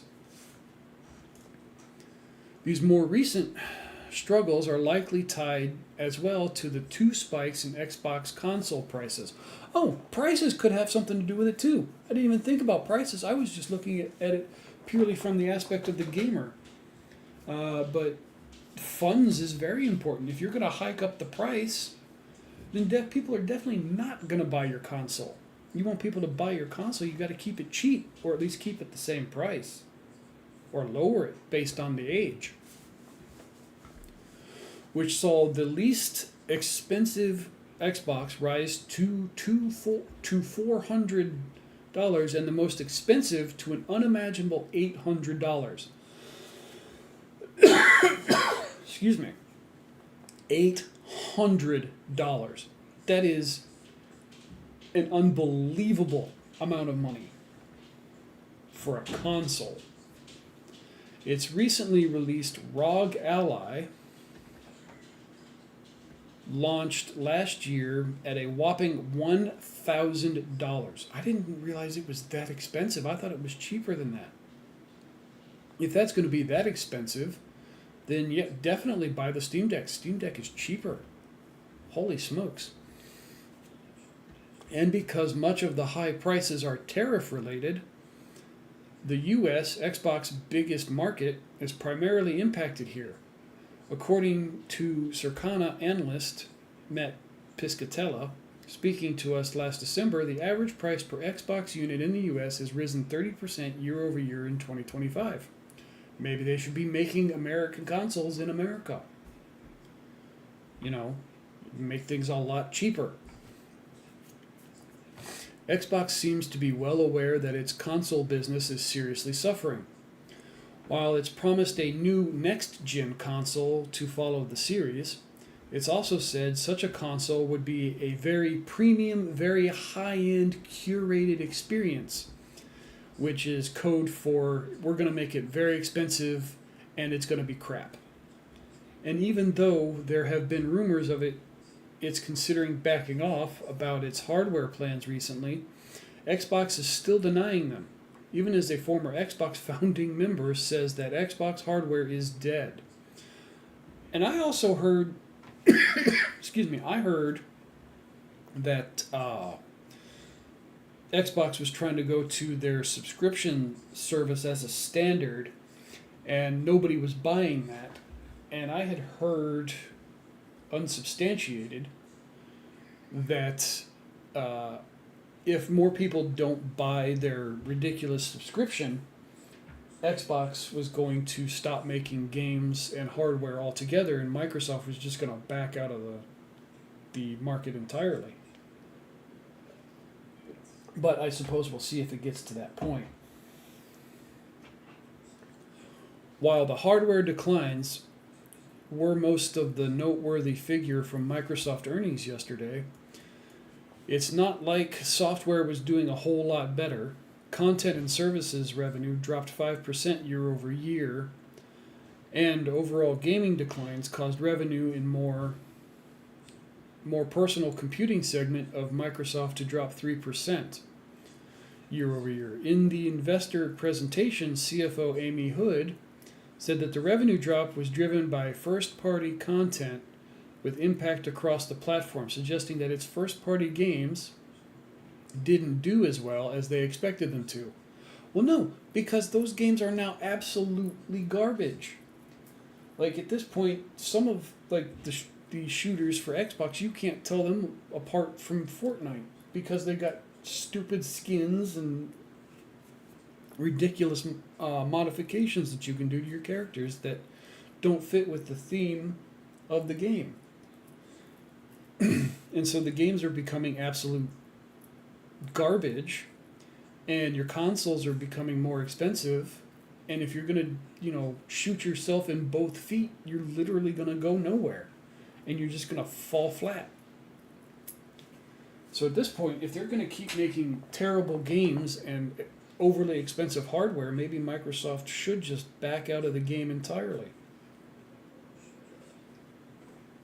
It's just my personal opinion, though. Alright, and now we jump to Google.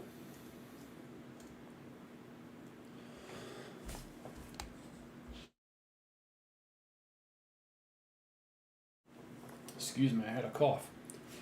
Google AI Project Genie. So those of you that hate AI, you know what, this sounds interesting. I may turn this into a bigger video, so we're going to hold off on that. For you Dispatch fans in the audience, apparently Dispatch is going to be censored on Nintendo.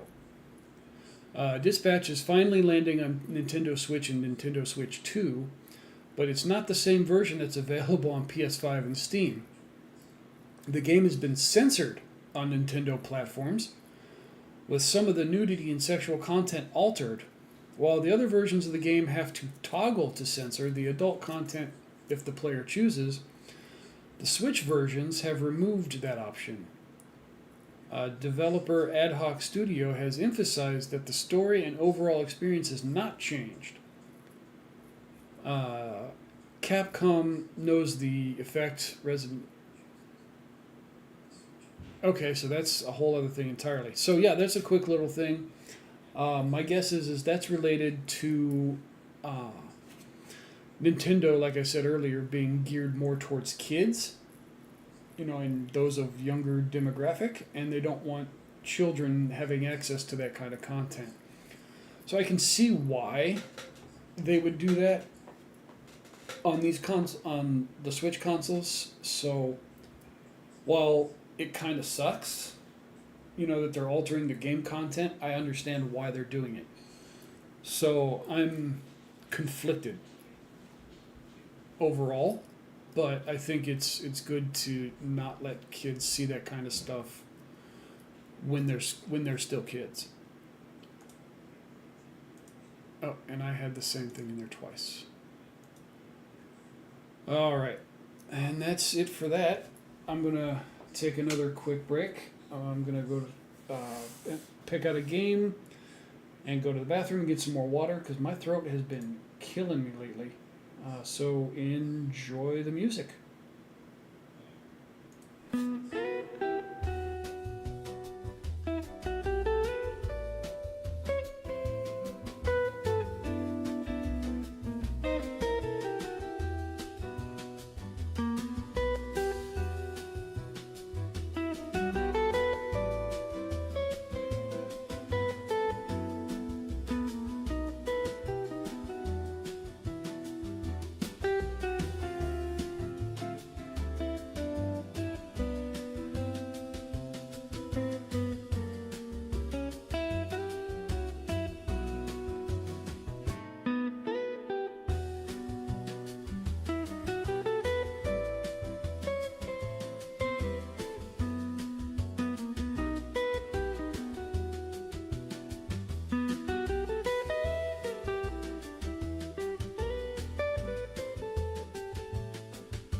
All right, back. I'm just getting the game set up here.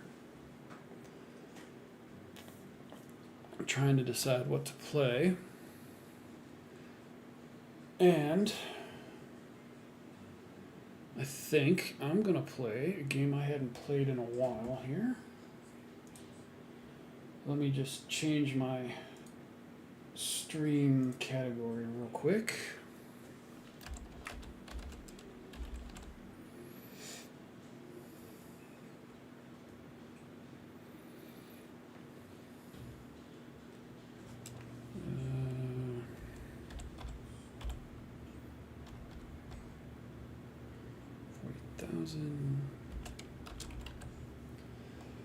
I'm going to play some Space Marine 2.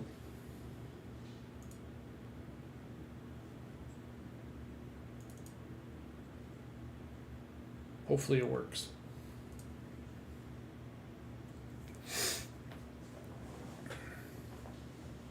Oh.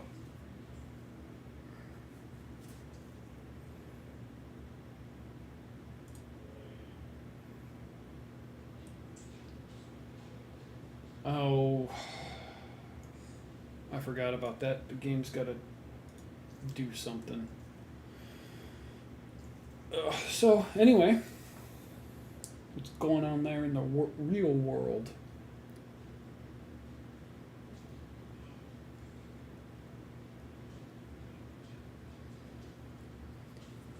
I thought I kept this game updated.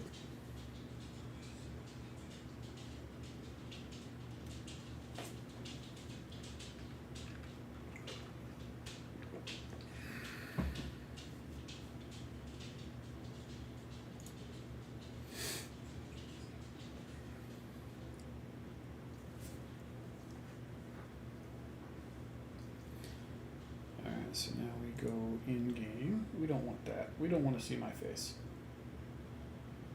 Come on.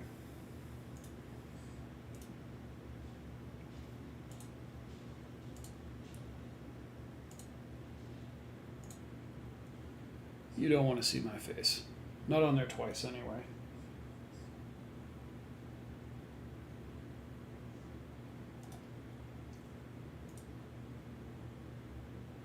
Oh, come on.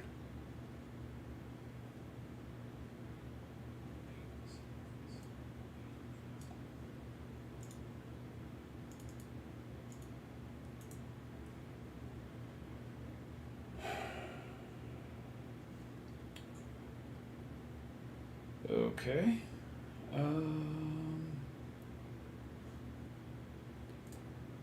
There we go. Maybe it's working now?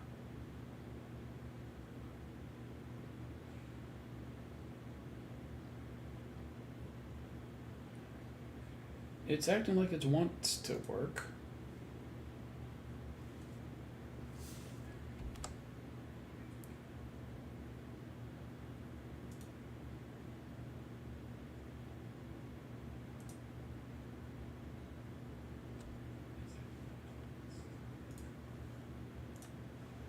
Hey, there we go. Awesome.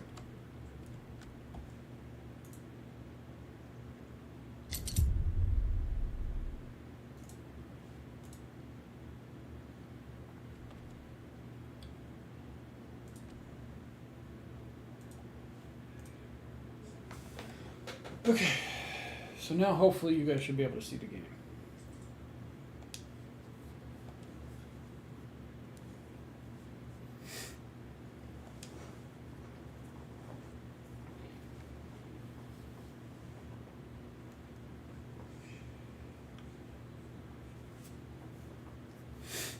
I totally lost track of where I was, so I'll probably just start a new game.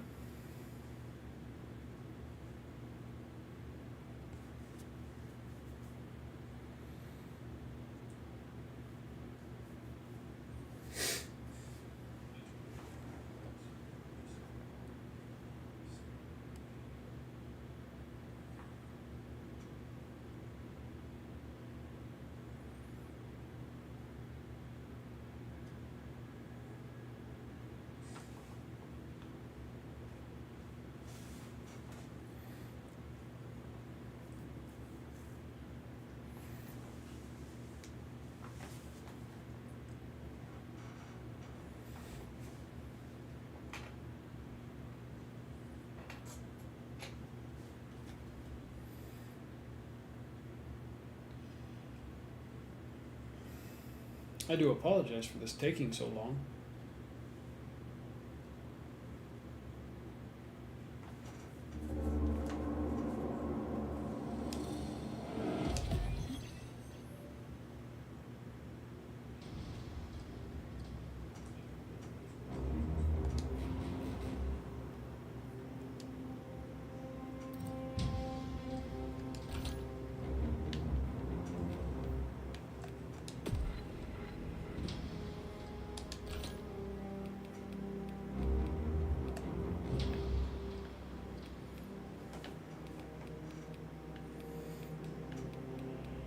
Okay.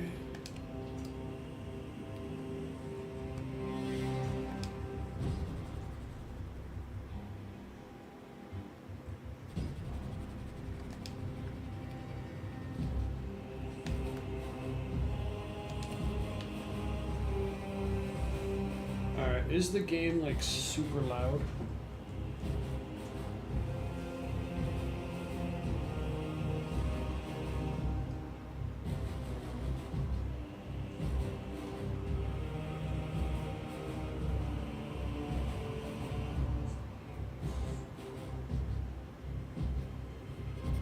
I don't think it is.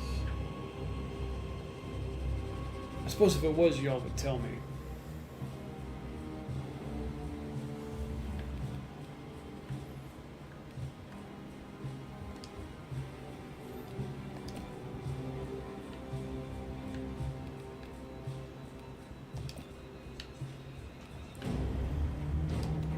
Just do normal mode.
Kanaku.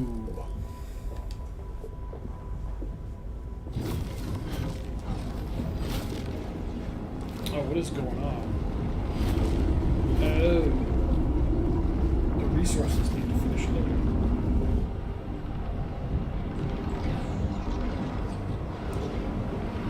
I was wondering what was going on with my game for a second.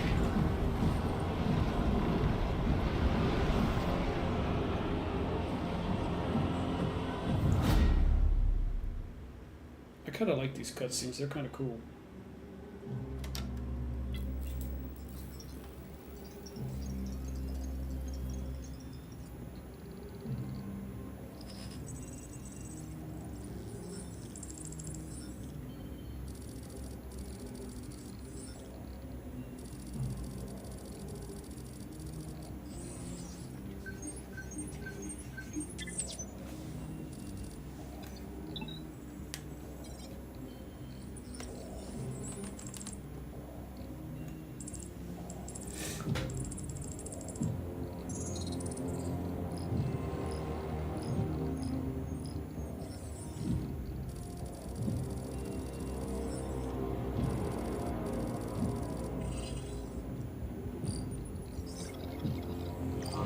I could skip, but I don't think I watched this the last time I tried to play the game, so I'm kind of interested to see what actually happens in these cutscenes.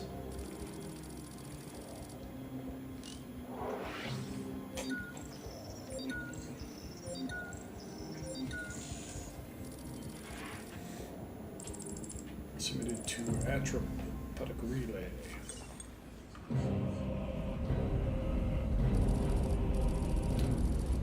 Deathwatch Kill Team Price. Prepare for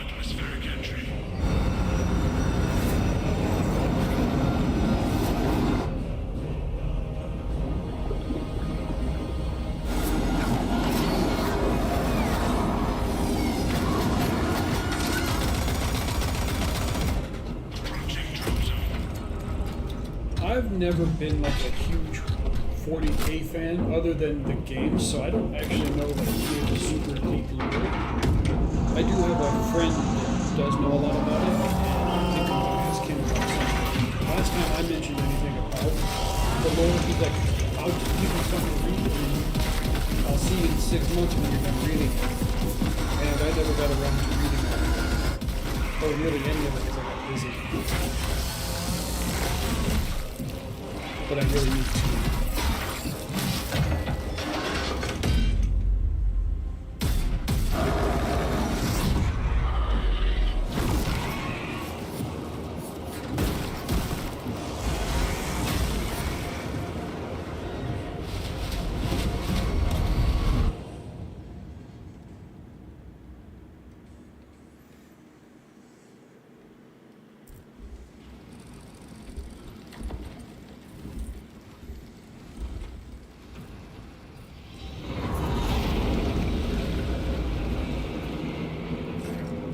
Second. There's something I need to pull up here.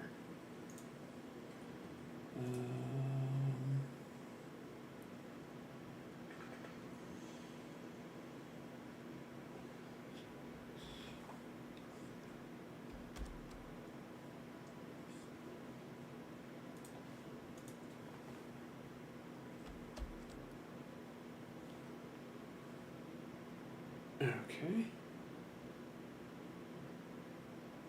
That's not the thing I wanted to pop up. Okay, I was trying to get one of my overlays to pop up. And it is not.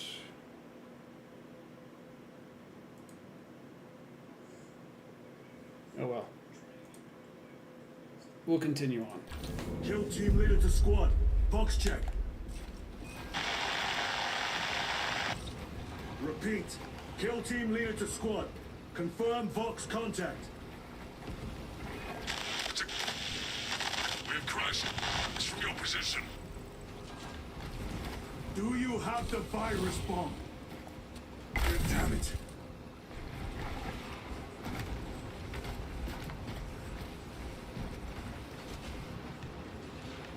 I don't think I'm supposed to go there.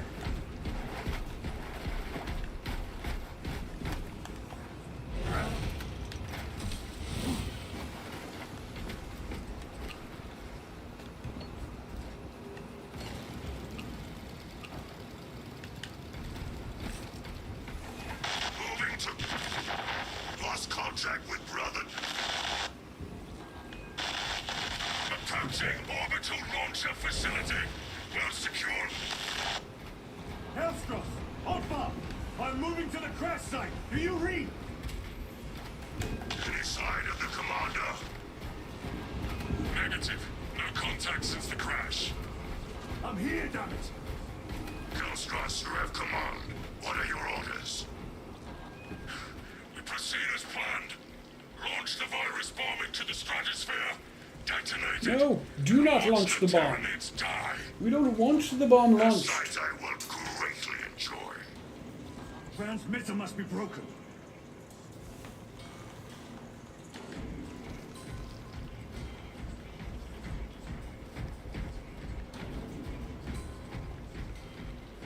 We do not want the virus bomb. Hooligans. The area will be crawling with them.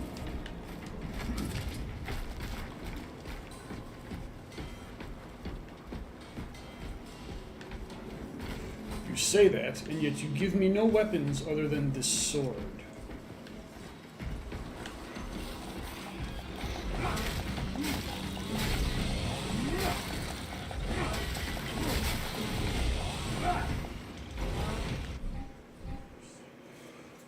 Damage depletes armor. Armor regenerates after a small delay. Recently lost health can be restored by dealing damage. The white line indicates the maximum regeneration amount.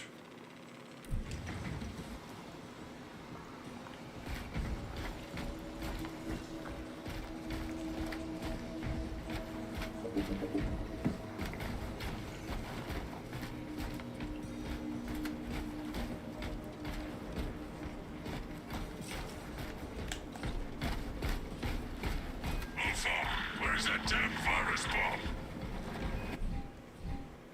Heavy attacks. Hold RB to finish a chainsword combo with a heavy attack. The longer the combo, the more powerful the heavy attack.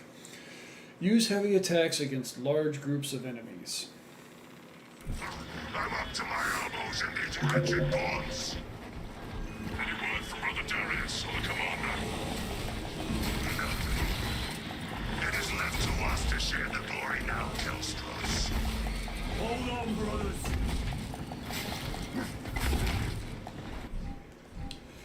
Press LB to parry. Common attacks and attacks with a blue indicator can be parried. Perfectly timed parries will instantly kill smaller enemies and stagger larger enemies.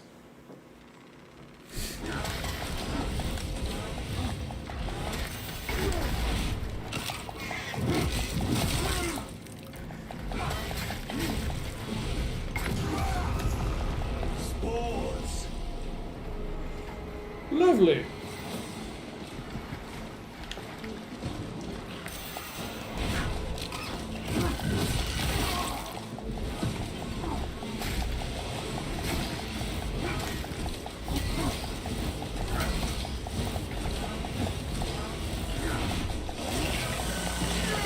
Ooh.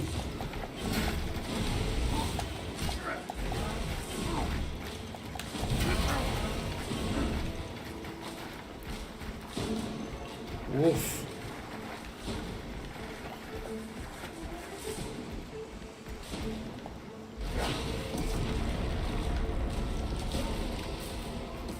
Now they send larger meat to stop me. Great. Press A to dodge attacks marked with a red indicator. These attacks cannot be parried. Locking onto an enemy. Pressing right stick to lock an enemy onto large enemies such as Tyrannid warriors.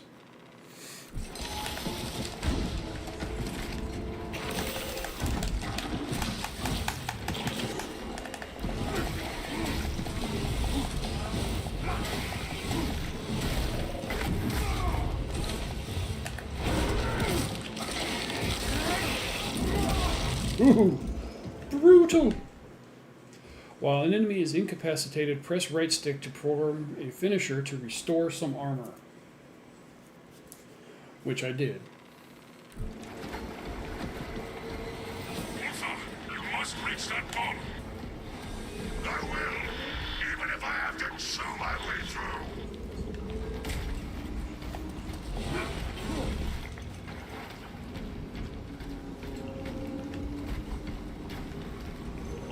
Ew. Thing's moving like it's alive. That's gross. Let's explore a wee bit, see if we can find anything.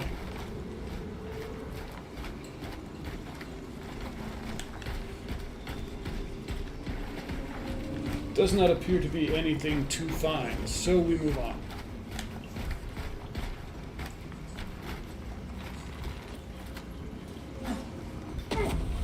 Jeez.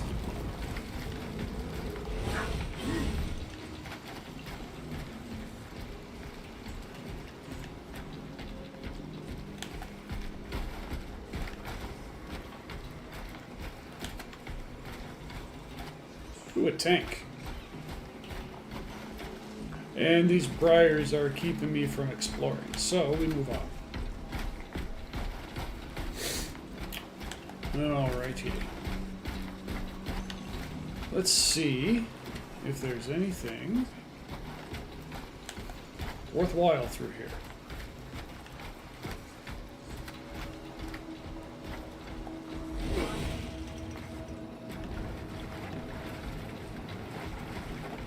Darius, Ooh, brother. I will repay them tenfold. give me that gun. This bolter will roar. Hold left trigger to aim, right trigger to shoot. Come for me.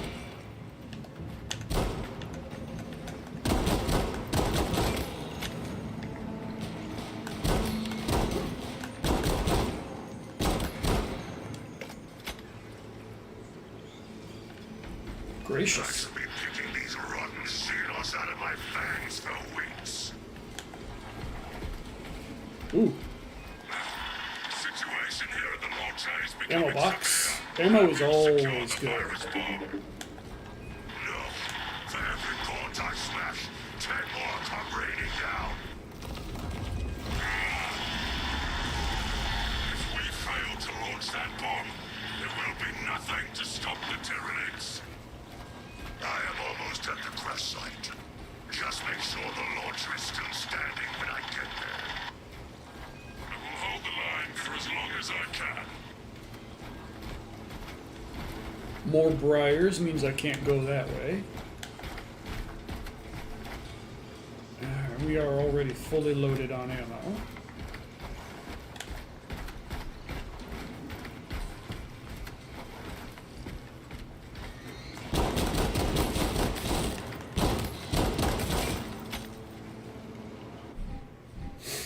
Weaken the enemy, hold RB to knock them back.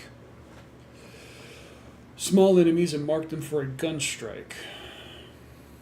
Press right trigger to perform a gun strike.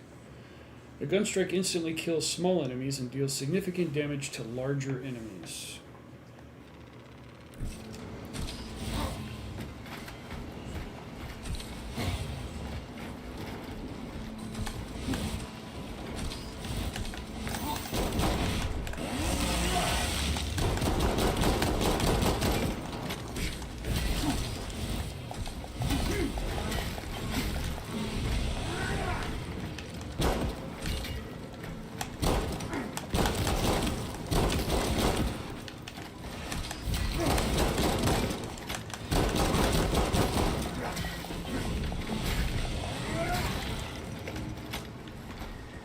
Woof.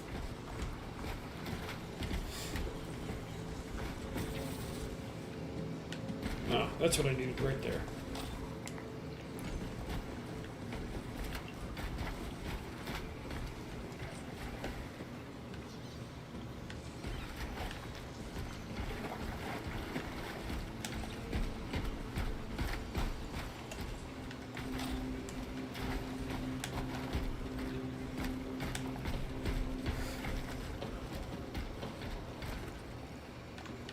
Now, don't know that I would be dual wielding weapons because I'm right-handed and I suck at doing things with my left. So, holding a sword or trying to shoot a gun with my left hand would be nigh impossible for me.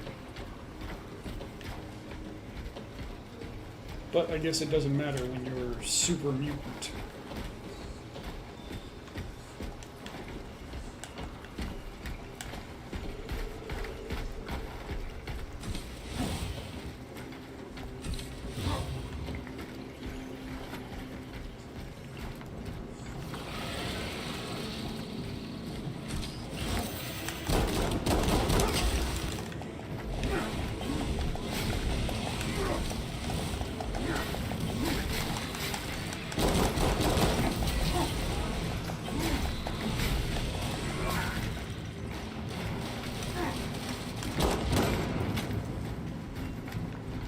Oof.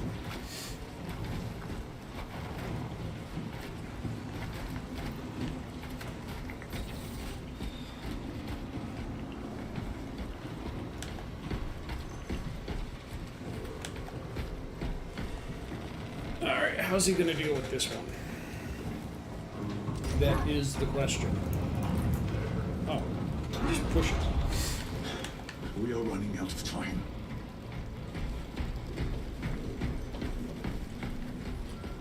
Kill team, I am at the crash site.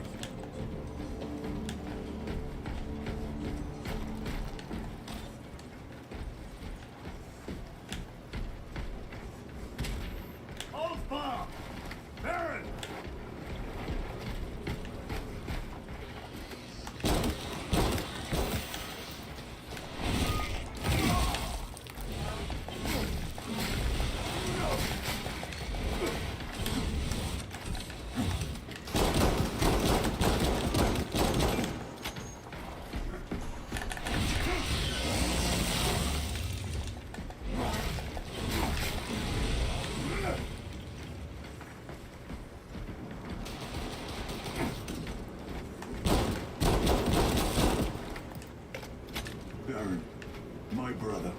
You have honored the Imperium with your devotion.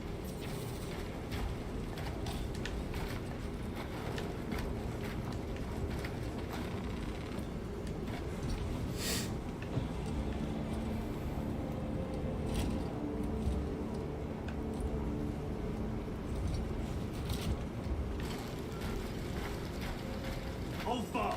Hellstrus, if you can hear me, I have the virus bomb. Headed to the orbital launcher. Is that as hard as you bite, Xenos? Come on!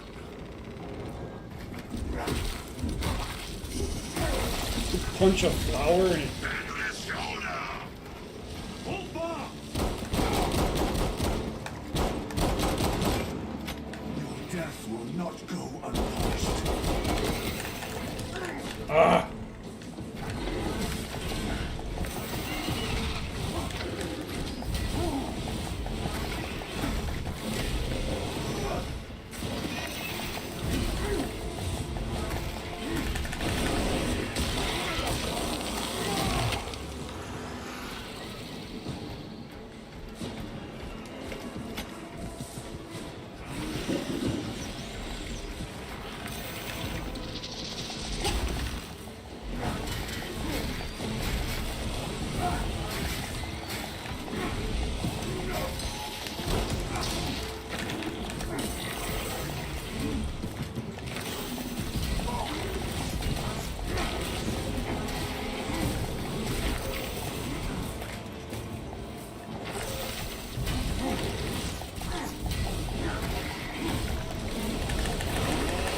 Oof, that guy almost killed me. It was almost not a good time. Oh, I'm so glad that healed me. But I still want to do some searching.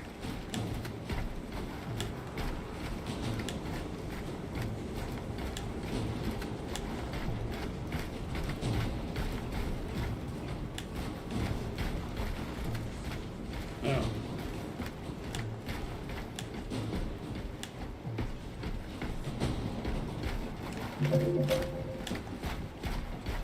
Guess there's nothing to be found here.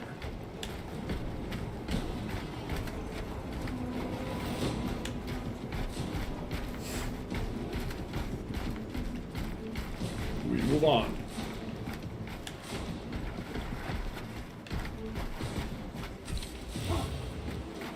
Tyranids and breaks the perimeter.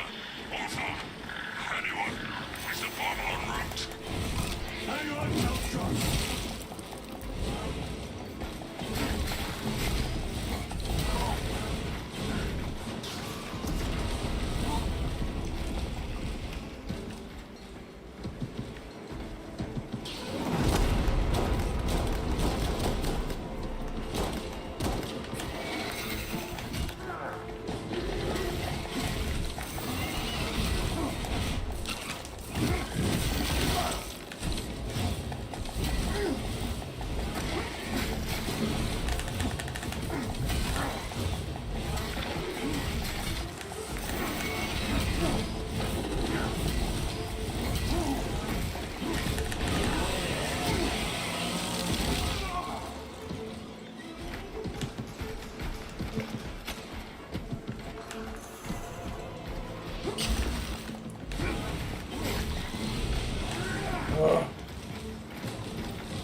Glad I didn't go charging in, because that would have been bad news. Hellstrus, are you with me? I have the bomb! Yes, you keep saying that.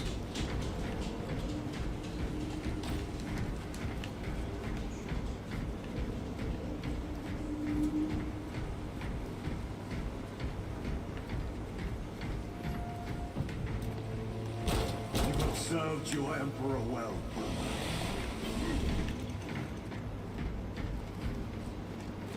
Ooh, bolt rifle. Record log. To any Imperial unit that recovers this log, My kill team crash landed off course. My brothers are all dead. Slain by Tyranids. I have the virus bomb. Moving to the orbital launcher. Fire in the stratosphere where it will disperse over Tyranid positions.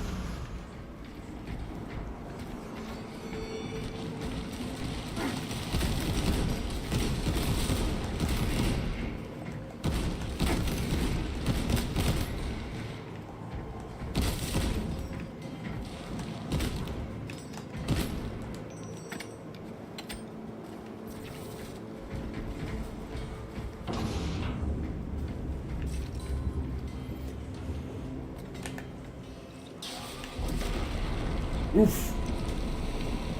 Oh, damn.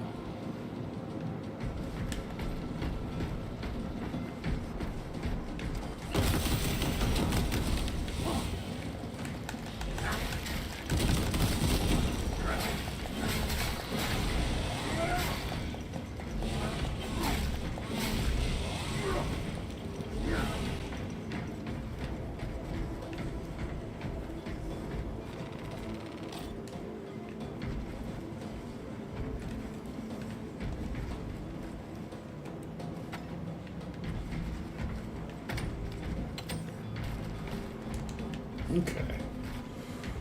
Rolling, rolling, rolling.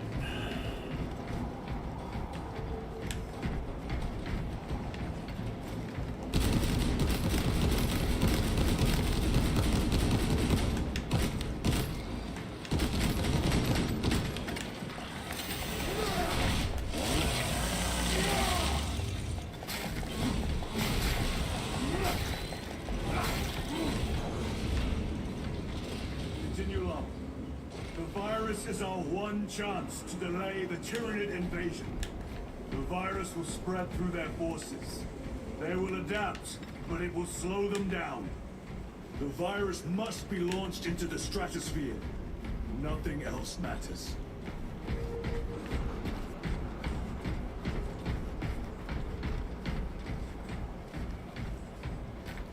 Man, they really direct you which direction to go, don't they?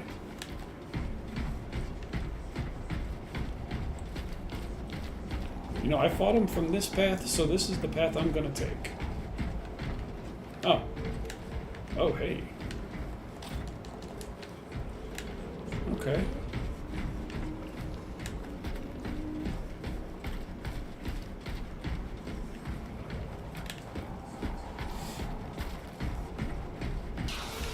Oi! No, no, no. No, no, we don't do that here.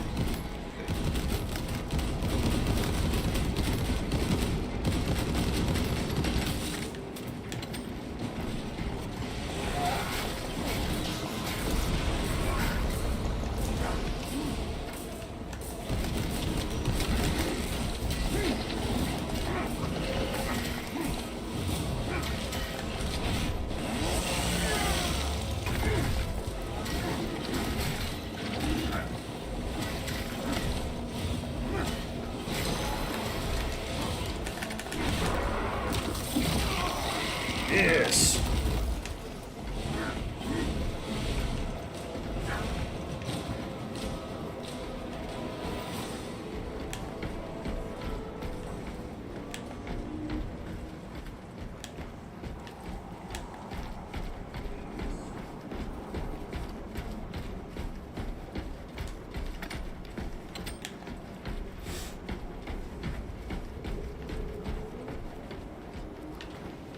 Well, there's some things I want to say about that fight, but I don't want to jinx it.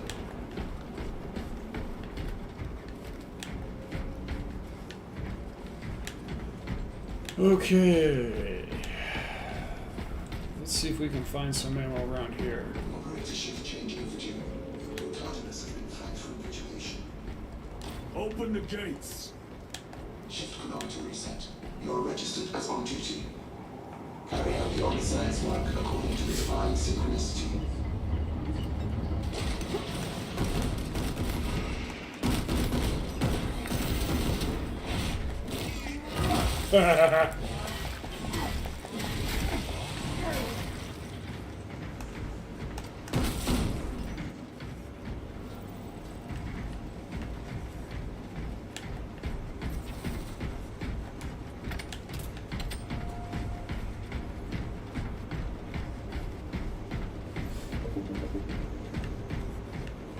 where is the orbital launch? There we go. Inserting payload.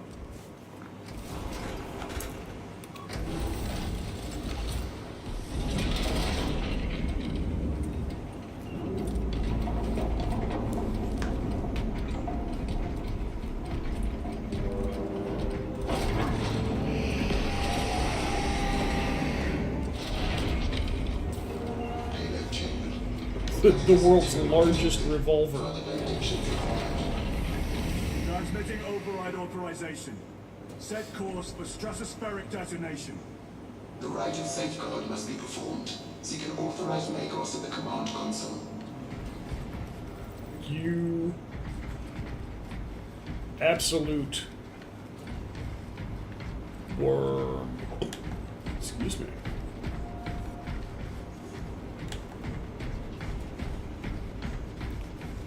Ooh, hey, grenades. I'll have some of those, please. Thank you.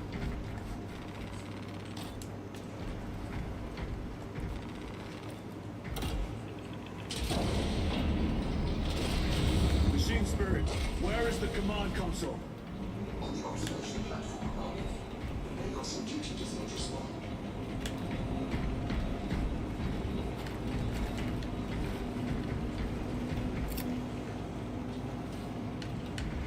Summon the lift.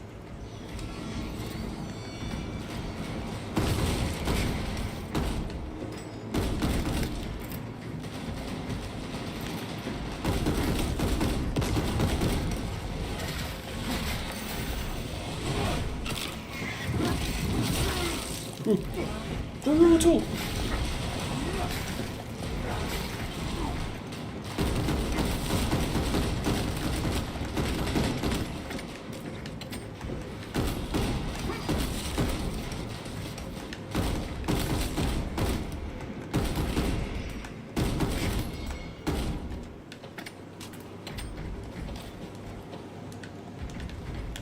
Alright, let's go back and replenish the grenades. Our holy nades.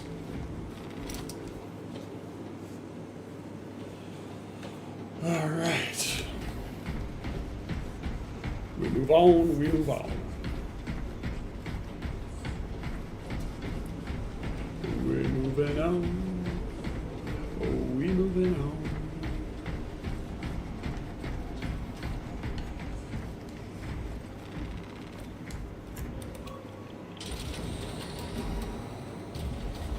Machine Spirit, what is the status of the orbital launcher? Hibernation.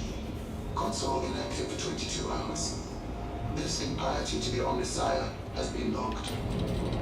Activate launch systems. The right of initialization must be performed. Seek an authorized Magos at the command console. Oh, The command console is posted at the edge of the observation platform. A Magos will attend to you shortly. Doubtful. yeah, I'm betting no on the Magus coming to aid me.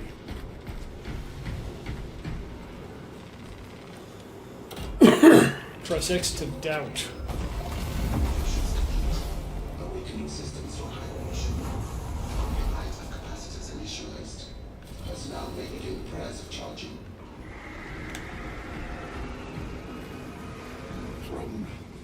Can you not hasten the down process? Seismic disruptions have occurred. Launch trajectory may have been altered. Oh, damn. Oh, damn.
I was not going to fight that any more than I had to.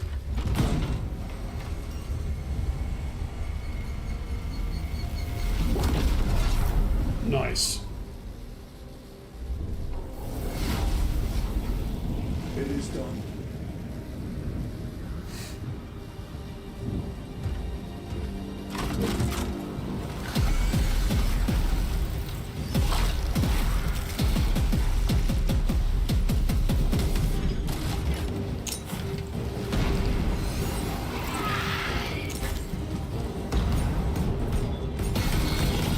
Yes. These cutscenes are pretty freaking cool, man. I won't lie.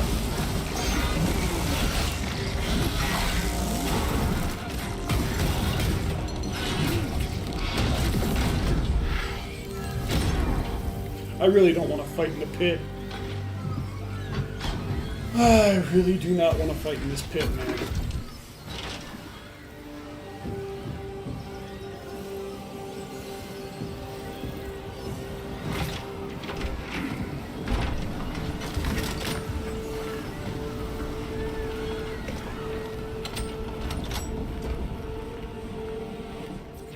Looks like I'm fighting in the pit. I will take you all with me.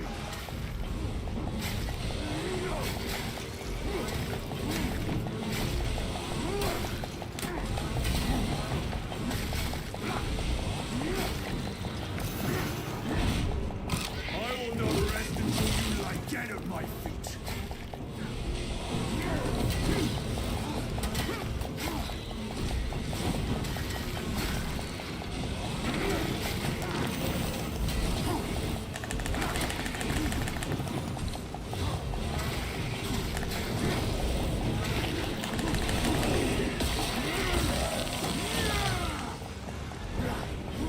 Even if I am slain, I will leave you with wounds by which you will remember me.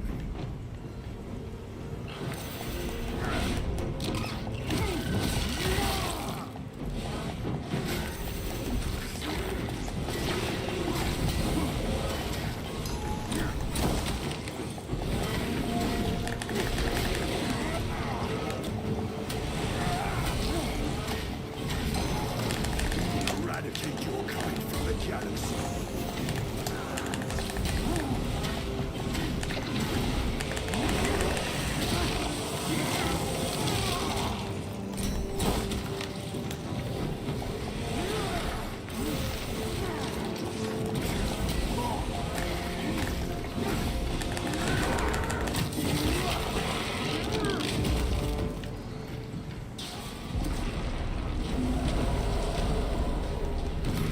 May that virus strip your flesh of your bones.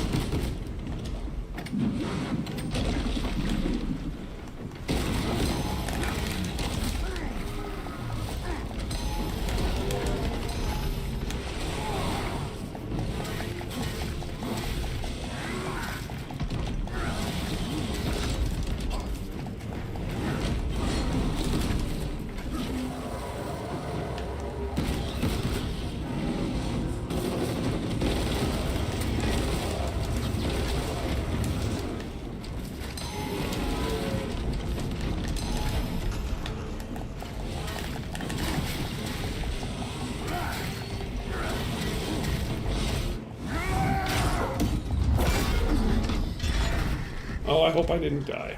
I hope this is scripted.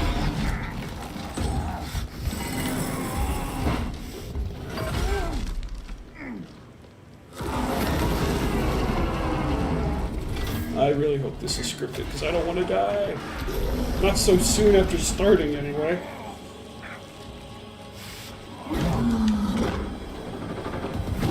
Oh yes, it's scripted. Good, good, good.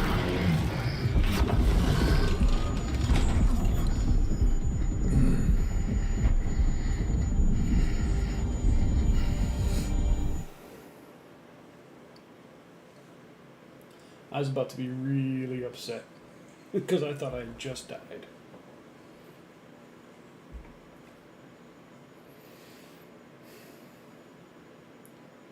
But this is like the world's longest loading screen, though. I won't lie. This is a long loading screen.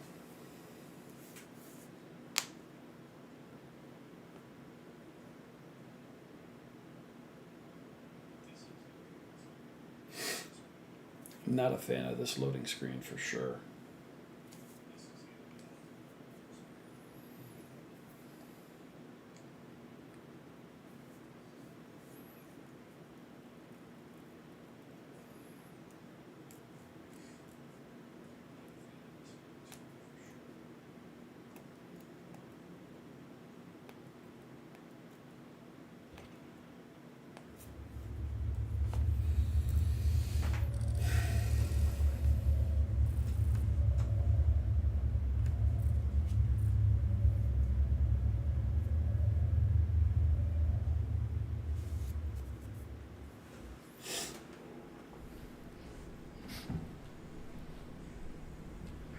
Jeez, with that kind of a surgical mark, you'd think they'd transplanted his head on a new body.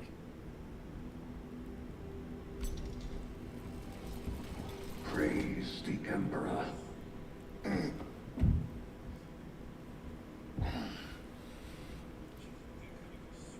The wound was fatal. You survived only through the Rubicon surgery. We remade you. Oh. You are a Primaris now. Why? Lord Calgar issued the command himself. Is he here? Gone. Summoned by the Primarch. I must get back to the Watch Fortress. You have been reassigned. My place is with the Death Watch. The Inquisition can find no stain on you, Titus. Accused of heresy. You have served penance in the Death Watch for almost a century. And not once have you faltered. But you will never know redemption until you have faced the judgment of your brothers. Prove yourself to us and know true absolution. Serving in one spot for almost 100 years? What is your life? My honor is my life. What is your fate? My duty is my fate. What is your fear? My fear is faith.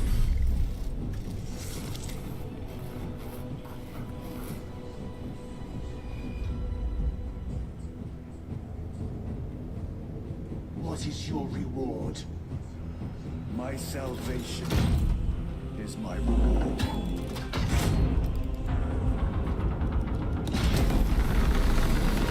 What is your craft? My craft is death. What is your pledge? My pledge is eternal service. That's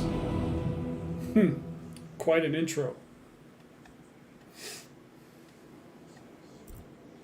The Rubicon surgery has remade you as a Primaris Marine. You are now stronger, faster, and more resilient. You will take your place as an Ultramarine once more.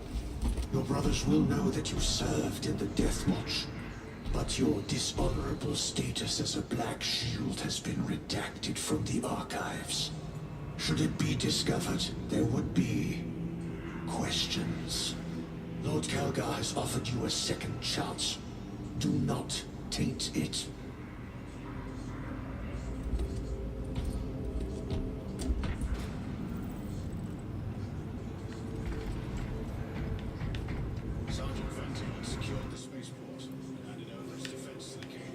Utilize the battle barge map to navigate between locations on the barge.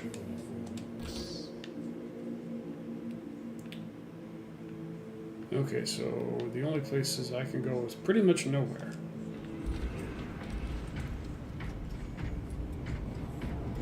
Brother.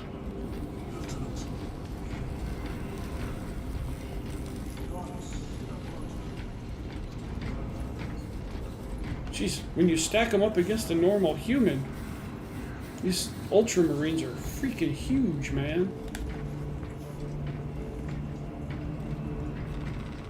just absolutely monstrously sized.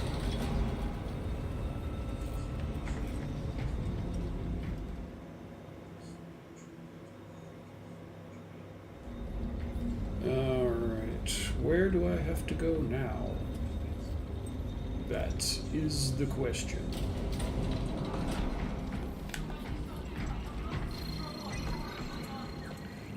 Beat it, bug.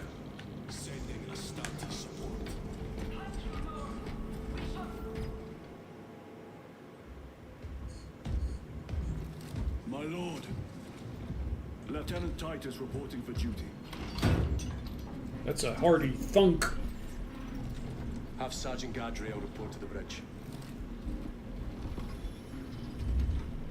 How are your wounds? Good enough. I'll be straight with you, Titus. I have my reservations about your reinstatement. There could be questions, suspicions.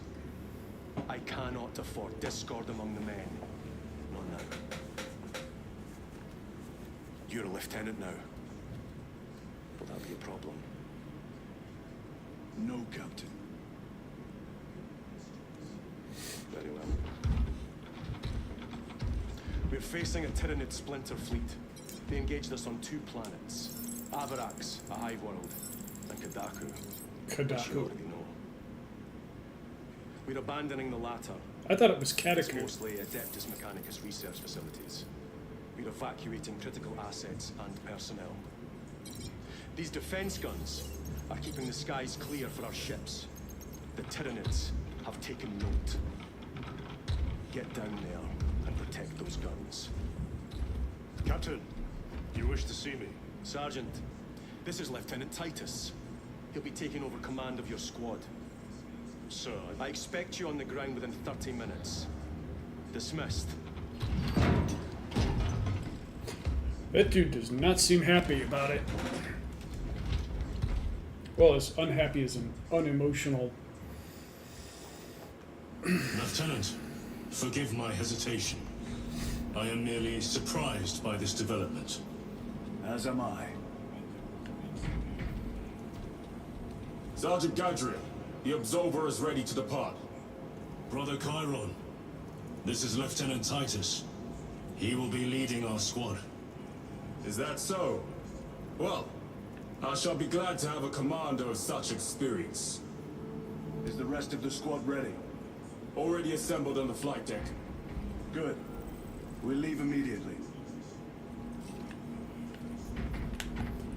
Online play now available. Unfortunately, I have no one to play with online.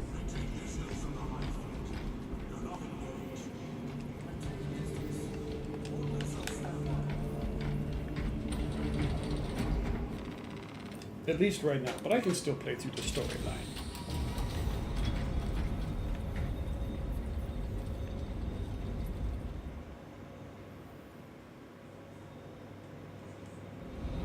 What is our assignment? The Cadians have lost control of the orbital guns.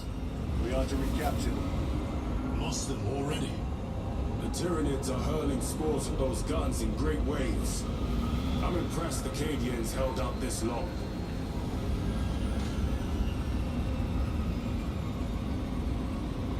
Brothers Lirio, Alterius, and Elliot make up the rest of our squad.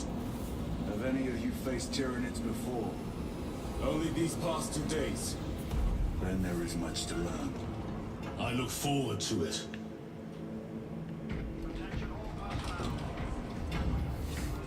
Actually,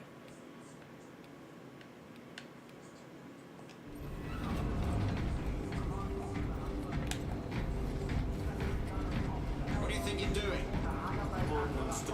alright, actually, I think I'm gonna call it here for tonight. I do appreciate those that came and visited, and any of you that decided to hang around, I do appreciate it. But I will catch you all tomorrow. I do hope I'll see you guys again tomorrow. I'll be on roughly about the same time, about 8 o'clock. And in the meantime, I hope you guys